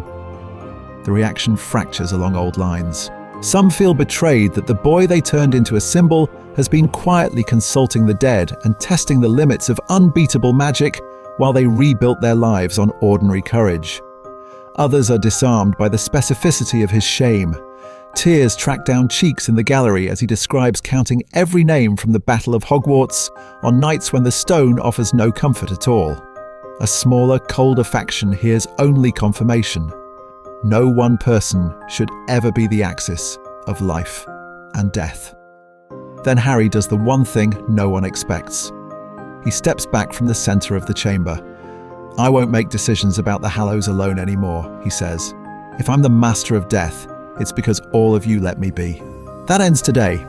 He invites an independent council, healers, muggleborns, foreign envoys, even goblins, to decide the Hallows' fate with him on record in public. We deconstruct a timeline in which the most private boy in the wizarding world drags his darkest secret into the brightest possible light, and in doing so, destabilizes every power structure that has grown comfortable in his silence. Because once the Hallows become a conversation instead of a rumor, the question is no longer what Harry will do with them. The question is what everyone else will demand. Overnight, the Hallows stop being legend and become legislation. What do you do as a society when one young man walks out of a war holding the closest thing your world has to divine artifacts? What happens when the phrase Master of Death appears in a profit headline instead of a children's tale? The first reaction is fear masquerading as principle. A block of curse breakers, unspeakables, and war-traumatized parents argue that the Hallows must be destroyed. They invoke Voldemort as a case study. If one wand, one stone, one cloak can so thoroughly warp ambition and identity, then the only ethical answer is annihilation. Imagine the psychological fracture of a community that has just survived a genocidal regime, now being told that 3 concentrated nexuses of power are still in circulation. Opposing them is a colder institutional instinct, containment. Senior Auras and Department of Mysteries officials propose that the Hallows be locked away, folded into the same subterranean architecture that hides time turners and prophecy orbs. The core issue is mechanical. They argue that any object can be neutralized if you place enough wards, enough secrecy, enough bureaucracy between it and the public. In their vision, Harry is not an owner, but a security breach that needs to be politely closed. Then, as foreign ministries learn the full truth, the conversation globalizes. International law scholars and diplomats push for shared stewardship under a new body, something like a magical United Nations built specifically around the Hallows. No one country, they insist, should monopolize artifacts that can bend death, perception, and combat.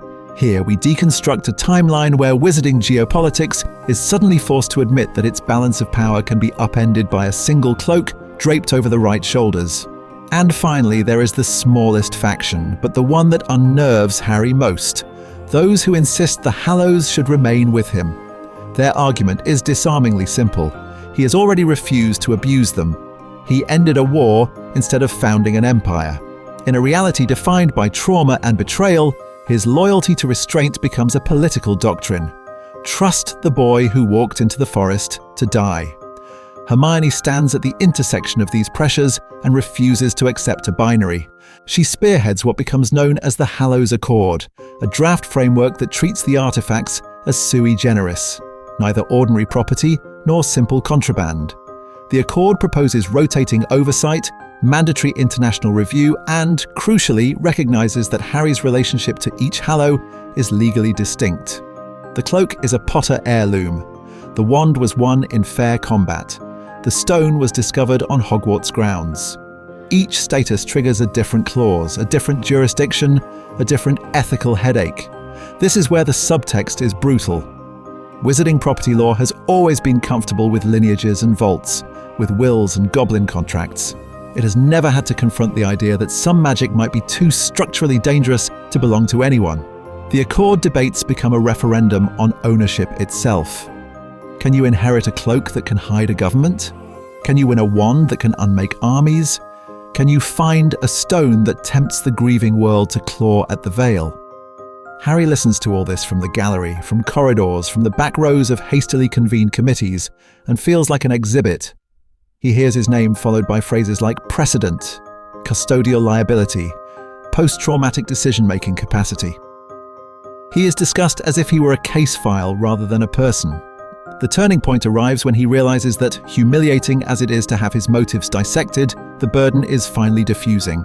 The secret is no longer lodged solely in his chest. It has been externalized into minutes, motions, and amendments. There is a quiet relief in that. For the first time since the Hallows coalesced in his hands, Harry is not the only one awake at night, imagining worst-case scenarios. By the time the first version of the Hallows Accord is ratified in principle, even its critics admit that something irreversible has happened. Wizarding political philosophy has been forced to evolve. The war asked who should rule. The Hallows ask a harder question: whether some forms of power should exist within any ruling structure at all.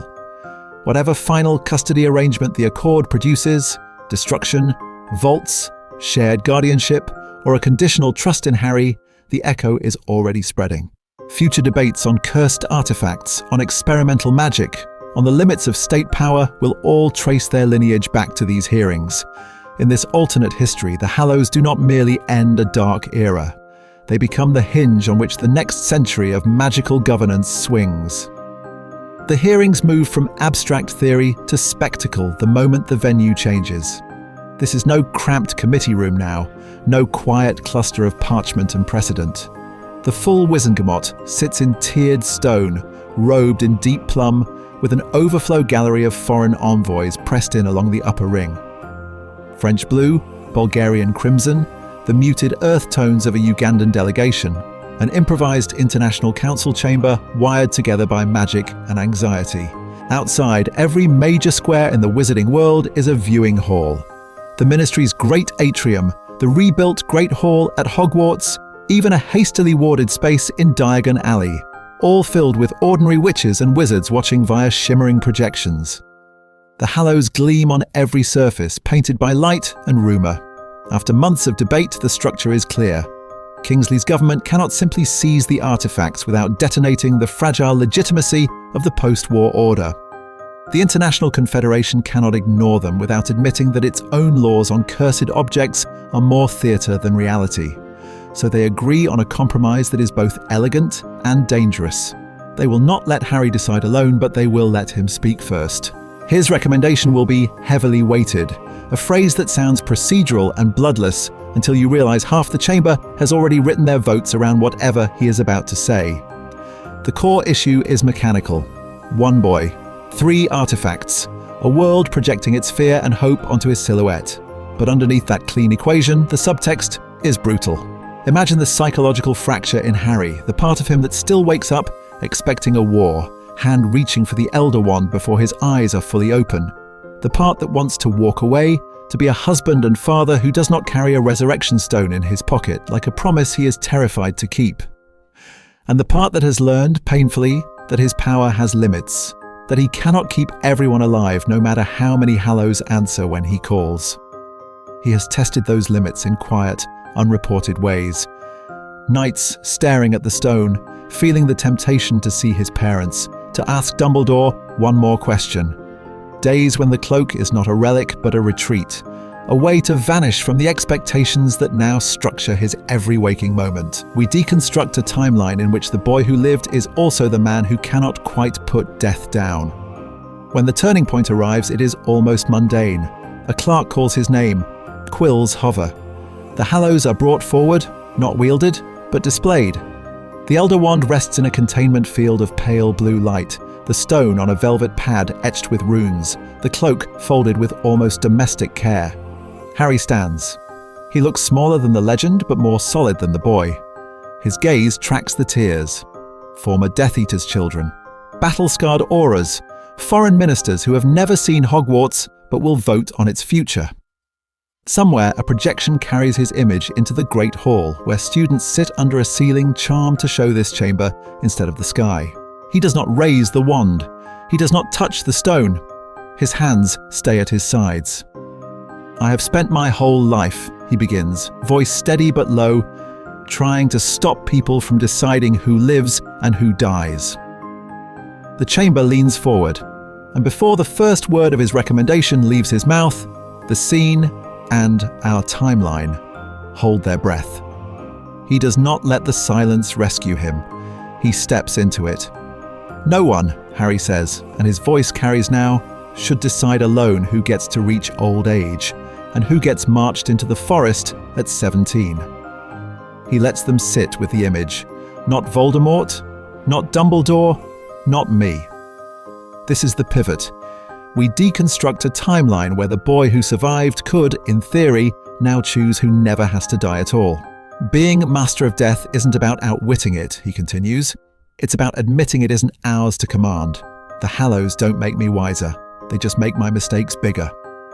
He raises the Elder Wand, but only as an exhibit. The core issue is mechanical. This wand turns every duel into an execution waiting to happen. If anyone can win it from me, then we're right back where we started, only with a new Dark Lord and better aim. His gaze flicks to Kingsley. "I want it back in Dumbledore's tomb, layered in protections so dense that if no one ever wins it again, its power simply fades. Not destroyed, just irrelevant. Imagine the psychological fracture in that room. Auras who have bled for authority over dark wands, curse breakers who see an artifact beyond price, and Harry Potter calmly arguing for entropy. The subtext is brutal. He is asking them to trust a plan that ends with no one being special. Then the stone. He doesn't take it out. He doesn't need to. This one is worse, he admits. The wand tempts your ambition. The stone tempts your grief. It tells you that trauma is a puzzle you can solve if you just talk to the dead long enough. He shakes his head once. It needs to leave our reality. Cast into a void, sealed outside time, locked where even I can't reach it. No pilgrimages. No, just one conversation. Nothing. He lets that land, and the chamber shifts from awe to unease. Who hasn't imagined one more hour with the lost? Who hasn't, in the quiet, tried to bargain with absence? Only then does he touch the cloak. The dynamic changes. His fingers soften on the fabric. "This one already knows what it is," he says. "It hid me from death, so I could get to the forest, not away from it. It's been part of my family's identity for generations. Protection, not domination." He looks briefly, almost embarrassed. "I'd like it to stay with my children, and their children, as a promise that we shield each other, not that we rule anyone." Debate erupts, as it must. A Bulgarian delegate proposes a rotating international custody of the wand. An unspeakable wants the stone catalogued, studied, weaponized against future dark wizards. Even some members of the Order flinch at throwing away that much power, as if morality should always come with a safety net. But the turning point arrives when Kingsley asks the only question that matters. "Harry, what do you gain from this?" Harry answers with the one currency this chamber understands. "Nothing," he says. "That's why you should listen." Slowly, amendments bend toward his structure. The tomb protections become a joint project. The stone's exile is witnessed and recorded, but its coordinates are erased. The cloak is acknowledged formally as a private heirloom. They do not agree because he is infallible. They agree because he is willing to walk away. When the doors finally close behind him, the air outside feels thin, almost weightless. For the first time since the Battle of Hogwarts, he is not a hinge between life and death, not a boy pressed between prophecy and graveyard. He is just Harry, walking down a corridor where no one is following and where, mercifully, nothing is trying to come back. The corridor does not stay empty. History follows him. In the years that unfold, the wizarding world refuses to let the Hallows become a rumor again. The Hallows Accord, Snant. That long, painful night of testimony distilled into clauses, oaths, and limits is copied on enchanted parchment and locked in ministry vaults. But its real power emerges when it becomes homework. Third years in defense against the dark arts now read it beside the tale of the three brothers, the fairy story and the legal transcript facing each other like mirror images. Myth on the left, cautionary reality on the right. In that classroom, we deconstruct a timeline. Students trace the structure of temptation, the wand as military escalation, the stone as psychological dependence, the cloak as ethical invisibility. The core issue is mechanical, the professors insist. It is about what systems you build around power, not just the purity of the individual holding it. And yet the subtext is brutal. Every paragraph of the Accord is really a record of one young man learning where not to step. At home, the legend is less abstract. James Sirius Potter grows up knowing that his father once carried an unbeatable wand and chose to lock it away behind protections he himself cannot bypass. Albus hears in whispered arguments that the resurrection stone was buried where even Harry doesn't entirely trust himself to look. Lily learns the cloak is not a toy. It is a relic that their father lends only when the purpose is protection, never mischief. They are raised inside a quiet, domestic paradox. Their father is famous not for what he did with power, but for what he refused to do. Imagine the psychological fracture that creates in a child who wants, very simply, to show off. James brags at Hogwarts that his dad mastered death. His friends point to the Hallows Accord and reply dryly that he also signed the paperwork saying no one else ever should. The irony stings. It also educates. Years later, when cursed artifacts surface in Albania, or a new spell spreads through underground circles promising to unbind souls from time, the question in the Wizengamot is no longer, can we control this? But, what would we have wanted Harry to do? The Hallows precedent becomes a cultural reflex. Foreign ministers invoke it in tense negotiations. Aurora trainees study it as case law. In moments of crisis, the turning point arrives not when a hero appears, but when a room full of bureaucrats collectively decides not to reach for the most dangerous option.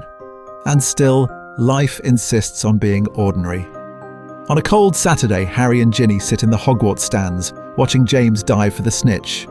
Harry's fingers clench the railing with the same white-knuckled fear as any parent. He could, in theory, unearth a stone, reclaim a wand, vanish beneath a cloak and patrol the pitch like an invisible guardian angel. He does none of it. He shouts himself hoarse and, when James takes a bludger to the ribs, he waits for Madame Pomfrey like everyone else. The world does not become utopian.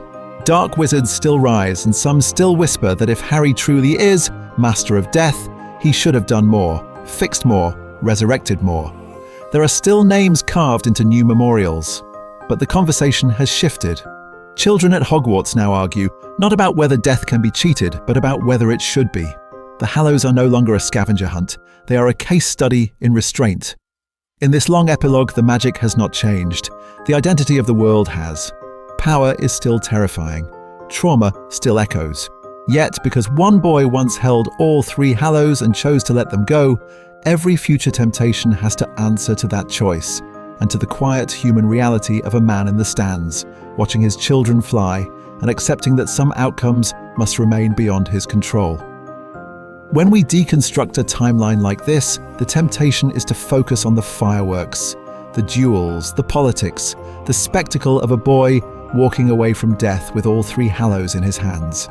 But the real narrative lives in the quieter, more brutal progression of one's psyche under impossible weight. Harry's arc here is not from innocence to corruption, it is from illusion to resignation. In the rubble of Hogwarts, he clutches the Elder Wand like a lifeline, the stone like a wound, the cloak like a hiding place. Imagine the psychological fracture of a teenager who has just survived ritual sacrifice, being told implicitly that he is now the structural answer to death itself. He accepts the role as if it were detention. He will hold the Hallows. He will keep everyone safe. He will not break again what has already broken so many times. The turning point arrives not with some grand act of dark magic, but with exhaustion. Years of aura work, late-night consultations with a nervous minister, desperate parents asking if their dead can be checked on. All grind down the fantasy that more power means fewer funerals. The core issue is mechanical. Death does not negotiate. The Hallows magnify his love, his fear, his guilt. They do not resolve them. The stone can show him his parents, but not let them parent his children. The Elder Wand can end a war in an afternoon, but not make the peace feel earned. The cloak can shield his family from a curse, but not from time. The subtext is brutal. The danger was never the emotions. It was the belief that if he just held enough magic, he could finally pay off the debt of everyone who died for him. This Harry doesn't spiral into tyranny because he is too good for it. He never wanted to rule. His deepest temptation is to carry too much, not to take too much. He hoards responsibility the way other wizards hoard artifacts, building a private empire of burdens. No one else is allowed to touch. Here the Hallows become a mirror for us. What are your Hallows? Not wands and stones, but careers you refuse to step back from. Relationships you keep on life support. Ideals you weaponize against yourself because letting them go would feel like betrayal. How much of your identity is built on preventing losses that are, in reality, non-negotiable? By the time he finally walks into the forest to put the stone back and lets the Elder One's allegiance dissolve into ordinary oak and phoenix feather, Harry is not enlightened. He is simply honest. He cannot fix death. He can only accompany it without pretending to be its master. So the question rebounds onto you. Knowing what this timeline costs him, knowing the fractures, the weight, the quiet compromises, if you could hold all three Hallows, would you trust yourself to let them go before they became the structure of who you are? Because here is the quiet, unnerving truth this timeline exposes. Harry's march into the Forbidden Forest was never only his. It is a structure we all eventually walk. You are not holding an Elder Wand, a Resurrection Stone, and a Deathly Cloak. But you are, in your own way, carrying their equivalents. The urge to control outcomes, the temptation to resurrect old versions of yourself, the instinct to disappear instead of engage. Imagine the psychological fracture when you realize that, like Harry, you are already negotiating with those artifacts every time you choose power over vulnerability, certainty over curiosity, safety over connection. So stand there with him again. The forest is quiet, ash still drifting from a castle that has not yet decided what it will become. In one version of reality, he drops the stone, snaps the wand's narrative and walks forward empty-handed. In this one, he keeps them, and we deconstruct a timeline where that decision echoes through politics, aura offices, and kitchen tables. The turning point arrives not when he casts a spell, but when he decides which weight he is willing to live under. Here is where you enter the frame. If this were your Forbidden Forest, which path would you have taken? Would you have refused the Hallows at the crib, never claiming them at all? Would you have surrendered them in the council chamber, letting Kingsley and the new ministry dictate their fate? Or would you have done what our Harry does here? Hold on, promise restraint, and trust that your identity is stronger than the artifacts whispering in your pocket? Tell me in the comments, which moment felt like the true point of no return in this reality? Was it the first time he used the Elder Wand in public, shifting the power dynamic of the entire post-war government? Was it the night he almost called Lily back for one last conversation with the stone? Or was it something quieter? Ginny's expression when she realizes their children are growing up in a house where death is negotiable rather than final. And do not stop with him. The core issue is mechanical, but the subtext is brutal. How does a Hallows-bearing Harry change Draco's life when the boy who once refused to lower his wand now controls every duel ceiling? Does Draco become a rival, a liability, or the one person who understands what it means to be permanently defined by another man's war? What happens to the nameless Aurora who watches Harry walk through walls of curses and begins to believe that ordinary magic and ordinary courage no longer matter? Use this comment section as your pensive. Map out the ripples we did not have time to chase. The foreign ministries that fear him, the cursed artifacts that respond to him, the first Hogwarts class raised under a headmistress and a living master of death. Because this Hallows thought experiment is not isolated. On this channel, we deconstruct a timeline every time we ask what happens when identity, trauma, and loyalty collide with too much power. From Dudley the reluctant Hufflepuff tank to future explorations of Slytherin Harrys, redeemed Death Eaters, and rebellions that never ended, we will keep testing the edges of the wizarding world's moral geometry. So here is the final image to carry with you until the next episode. The Hallows lie on a table in a quiet, unremarkable room. A wand that could rule, a stone that could console, a cloak that could erase. They are silent. The war is not undone. The world is imperfect, scarred, and real. Harry turns his back on them, not as a boy orbiting death, but as a man who finally, deliberately, chooses life and keeps walking. The question is whether, when your forest arrives, you will do the same. But we deconstruct a timeline by asking what happens if that walk down from the headmaster's office bends a few degrees darker. Imagine Harry pausing on the moving staircase, fingers tight around the Elder Wand, and accepting a single poisonous premise: that after everything, he has earned the right to decide how power is used. Kingsley is provisional minister, the ministry is shattered, and there is a vacuum where authority should be. In this branch, Harry does not merely advise, he accepts an unofficial veto. The core issue is mechanical. The Elder Wand in his hand is not an abstract symbol. It is a device that makes resistance mathematically unlikely. Truth spells at war crimes trials become flawless. Occlumency barriers peel back under a casual flick.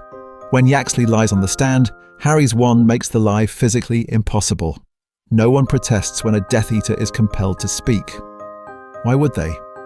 The subtext is brutal. Everyone remembers the bodies in the Great Hall. From there, the dynamic escalates almost politely. Auras begin to delay risky raids until Potter can be present. The Wizengamot quietly shelves close votes if Harry looks unconvinced. A werewolf rights bill that might have squeaked through without him now lives or dies on a raised eyebrow from the Master of Death. Officially, Kingsley governs. Practically, people ask a single question in back corridors. What does Harry think? His approval becomes the de facto test of legitimacy. Psychologically, he tells himself it is temporary, just until the Death Eaters are contained, just until the Ministry is purged, just until Hogwarts is rebuilt.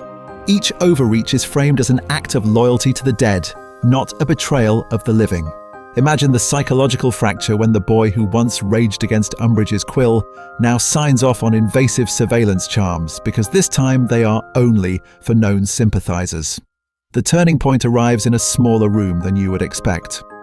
Hermione, parchment in hand, refuses to back a policy that allows preemptive disarming and detention of high-risk wizards without trial. She points out with clinical precision that they are recreating the very structure they bled to destroy. Ginny watches Harry's face as he argues that it is different now, because he is different. Reality, he is not. Kingsley, who once asked Harry to be an Aurora, now quietly wonders when exactly he became a check on Harry, rather than the reverse. Does he resign in protest, forcing a public confrontation? Or does he stay, compromising piece by piece, to keep Harry's worst impulses contained? There is no clean answer that does not scar his identity as a reformer. Resistance, when it comes, is not cinematic. It is Hermione refusing to cast, Ginny refusing to follow, and a Minister of Magic preparing legal mechanisms to strip the Elder Wand's influence from governance. Friend against friend, law against legend. In that fracture, we see how fragile the line really is between Guardian and Tyrant, and how deliberate Harry's restraint had to be in the primary branch you have been watching. Hold that darker echo in mind, because our next movement returns to the Harry who walked away, and examines what it costs to keep choosing that refusal, year after year. But what does that refusal look like when it cracks, just once? Imagine a night in the hollowed-out castle, the rubble mostly cleared, the portraits whispering again. The funerals are over, the speeches delivered, the world insisting on moving forward. Harry walks the dark corridor outside the Great Hall and hears it. George laughing too loudly in an empty room, the sounds splintering into silence. The turning point arrives not in battle, but in that quiet, unbearable echo of Fred's absence. He slips out toward the grounds alone. The Forbidden Forest is no longer a place of execution. It is a graveyard he survived.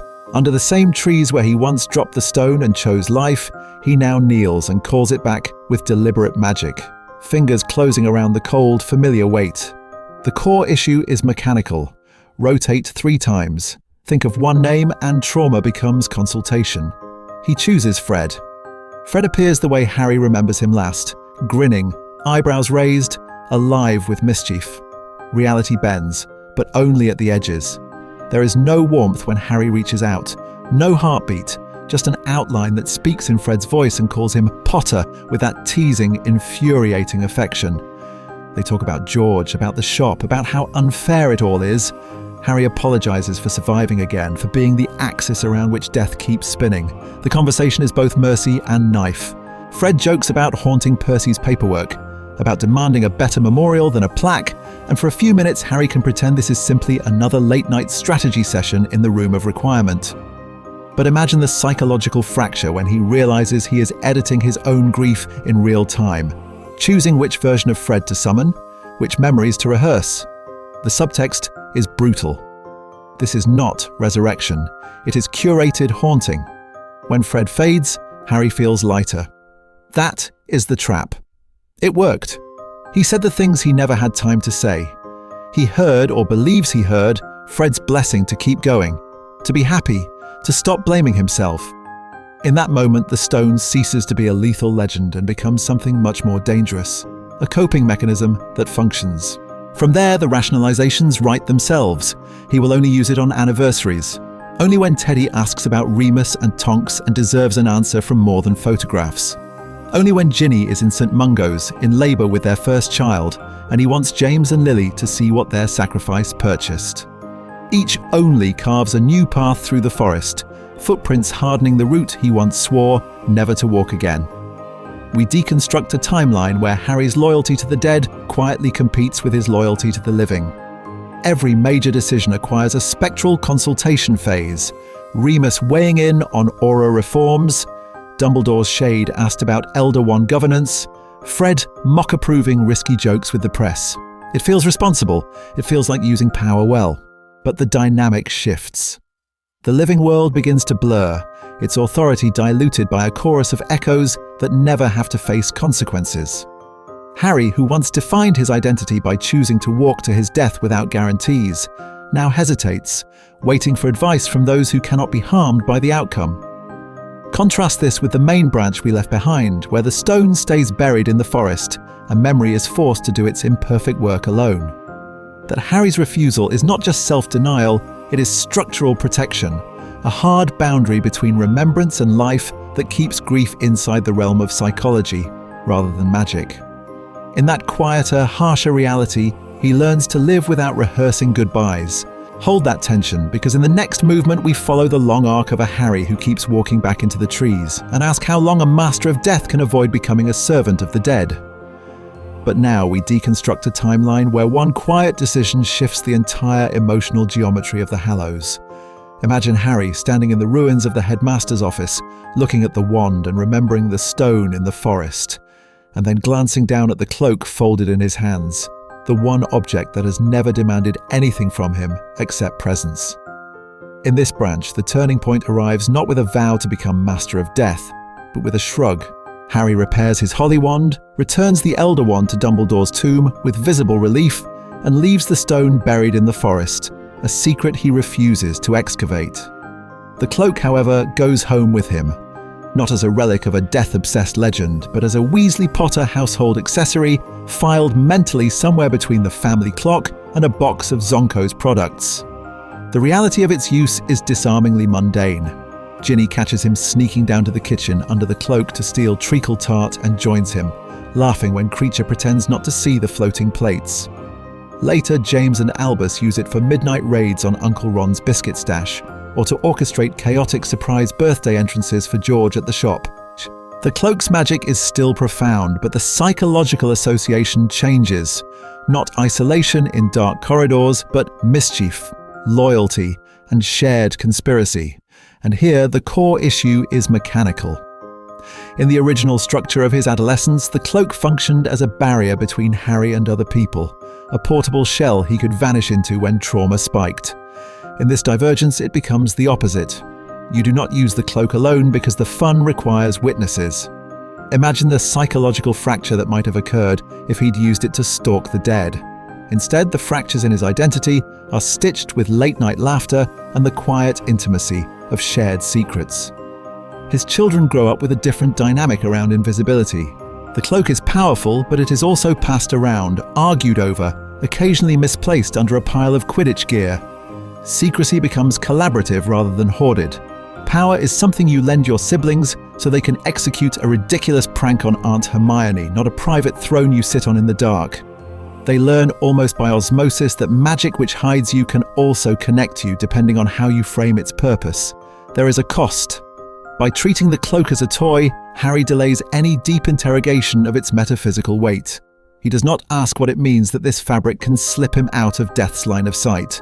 He does not notice at first that every time he chooses the kitchen raid over the midnight walk in the forest, he is quietly refusing an invitation to step outside the normal flow of life. The subtext is brutal in its simplicity. Objects mean what we let them mean. A stone can be a doorway to ghosts or a pebble in the dirt. A wand can be a weapon or a tool returned to its grave. A cloak can be the banner of a master of death, or the shared blanket of a family that refuses to turn invisibility into an identity. Hold that thought, because in the next segment we follow what happens when the world finally remembers the legend and realizes one man still holds its most elusive artifact. Because the legend doesn't end when the war does, it lingers in the collective imagination. The tale of three brothers is a children's story, but the Hallows are an adult temptation, precisely because they compress three primal longings into three elegant artifacts: to be unseen when vulnerable, to be unbeatable when threatened, to undo the finality of loss. The cloak speaks to the first. It promises a sanctuary from exposure, a way to move through reality without being read, judged, or harmed. The Elder Wand embodies the second, the fantasy that, if we just had enough power, we could win every confrontation, silence every threat. The Resurrection Stone is the most brutal of all because it doesn't offer conquest. It offers reversal, the impossible dream that trauma can be edited, that grief is a negotiable contract rather than a sentence. In canon, Rowling does something quietly radical. Harry walks away. He drops the stone in the forest, he resolves to let the Elder Wand's allegiance fade with his own death, and he treats the cloak as a family heirloom rather than a throne. The turning point arrives when he steps into the forest, ready to die, not to bargain. That choice is a thesis about maturity, acceptance over control, mortality over denial, relationship over domination. Which is why when we deconstruct a timeline where he keeps them, the subtext is brutal. We are not just changing props, we are reversing a psychological verdict. Imagine the psychological fracture in a world where the boy who finally learned to let go now wakes every morning with 3 reasons not to. Every alternate decision, one more duel won effortlessly, one more near visit with the dead, one more night hiding under a perfect cloak is charged because it's a betrayal of the lesson he once embodied. The core issue is mechanical, but not in the way wand law usually means. Yes, the Hallows bend magic, authority, even the political structure around them. But the real mechanism is internal. How much control can a single identity absorb before it collapses? We watch this hypothetical Harry precisely because we want to outsource that experiment. Who hasn't wished for one more conversation with the dead, one guaranteed victory, one safe hiding place? Who wants to see what it actually does to a human being over years instead of pages? This is an old narrative dynamic wearing new robes. Rings of power that corrupt kings, philosopher's stones that promise immortality, forbidden knowledge that warps the scholar long before it breaks the world. The artifact is always the bait. The real story is the soul that bites. The Hallows simply refine that pattern into a cleaner geometry. 3 axes of temptation, intersecting in one 19-year-old who has already carried too much. So when we revisit the Hallows through alternate histories, we are not undermining Rowling's ending, we are tracing its negative space. By watching Harry keep what he once refused, we see in sharper relief how many worse paths were available and how thin the line of his canon choice really was. Hold on to that thought, because next we follow what happens when the world stops treating the Master of Death as a myth and starts treating him as a political reality. So now that the wizarding world has to treat Harry as a political reality, not a bedtime legend, this is where you come in. we deconstruct a timeline, but you decide where to press on the glass and see how it fractures. Pick one decision point, just one. Maybe Harry keeps the Elder Wand openly, refuses to return it to Dumbledore's tomb, and walks into the rebuilt Ministry as a living deterrent. Maybe he uses the Resurrection Stone once, only once, to speak to Remus before Teddy's christening. Maybe he tells Ginny everything in the hospital wing, lays the Hallows on the blanket between them, and refuses to hide. From there, sketch your own mini timeline in the comments. Do not worry first about duels and policy memos. The core issue is mechanical, but in a different sense. Start with emotional logic. If your Harry keeps the wand, how does it feel in his hand 3 years later, when the adrenaline of victory is gone and the visits to war memorials have become routine? Does he justify its power as protection or as penance? If he turns the stone in his palm to see Fred, does that become a yearly ritual or a single moment he regrets for the rest of his life? Imagine the psychological fracture not in the battle but in the quiet. A Harry who confesses everything to Ginny in 1998 builds a marriage structured around shared danger. A Harry who hides the Hallows from her until James is at Hogwarts builds a fault line into his own family. Which one is more loyal? Which one is more afraid? Your answer will say as much about your values as it does about his identity. Then widen the frame. Take one secondary character and run the experiment.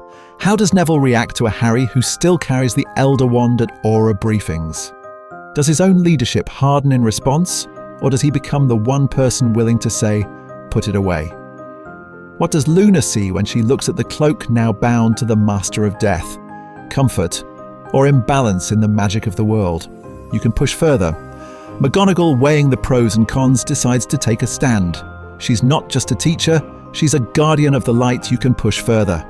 McGonagall, weighing Hogwarts' future, might quietly bar Hallows from the castle, forcing a confrontation. Kingsley might build laws around a man he still calls Harry in private. The subtext is brutal. Every choice about these artifacts is also a choice about how much power one damaged teenager is allowed to keep. Post your timelines. In a future video, I'll pull the most compelling, the strangest, the most psychologically precise, and we will deconstruct a timeline that began in your comment, not mine. Because in a story about choices and consequences, every headcanon is a small referendum on what you believe power is for. And if thousands of you start bending this reality in parallel, the next question becomes unavoidable. What happens when one of those alternate Harrys finally breaks? What happens when one of those alternate Harrys finally breaks? What happens when a single divergence, a single decision, not to drop a stone in the forest, or not to snap a wand on a headmaster's tomb, quietly rewrites the emotional physics of an entire world? In this episode, you have just watched us answer that question through a very specific structure. We begin with a cold, open hook. Harry walking out of the Great Hall, Hallows intact. The war technically over, but the real psychological battle just beginning. Then the inciting divergence. He keeps them. No symbolic burial, no deliberate renunciation of power. From there we escalate. First the private temptations, the late-night walks with the cloak and the stone, then the political pressure as the Ministry realizes that the boy who ended Voldemort also controls Death's most dangerous artifacts. The core issue is mechanical. Once you alter one decision, the entire narrative machine shifts. Loyalties realign, institutions react, and magic itself acquires a different social meaning. By the time the turning point arrives, Harry choosing whether to resurrect someone for just one conversation, or to use the Elder Wand in a public crisis, you have watched the stakes expand from one teenager's grief to the balance between life and death in post-war Britain. Going forward, we will keep this same structure. We deconstruct a timeline, we locate the inciting fracture, we follow the shockwaves through trauma, loyalty, and identity, and we end not with a spectacle but with a thematically resonant resolution. What does it cost a person to survive this new reality without becoming unrecognizable to themselves? Imagine the psychological fracture in a world where Snape lives. The Battle of Hogwarts ends, he is dragged out of the shrieking shack, and suddenly Harry must negotiate with a man who is both war criminal and secret protector. Or picture Draco switching sides in third year, not seventh. Too early for anyone to trust him, too late to undo what he has already done.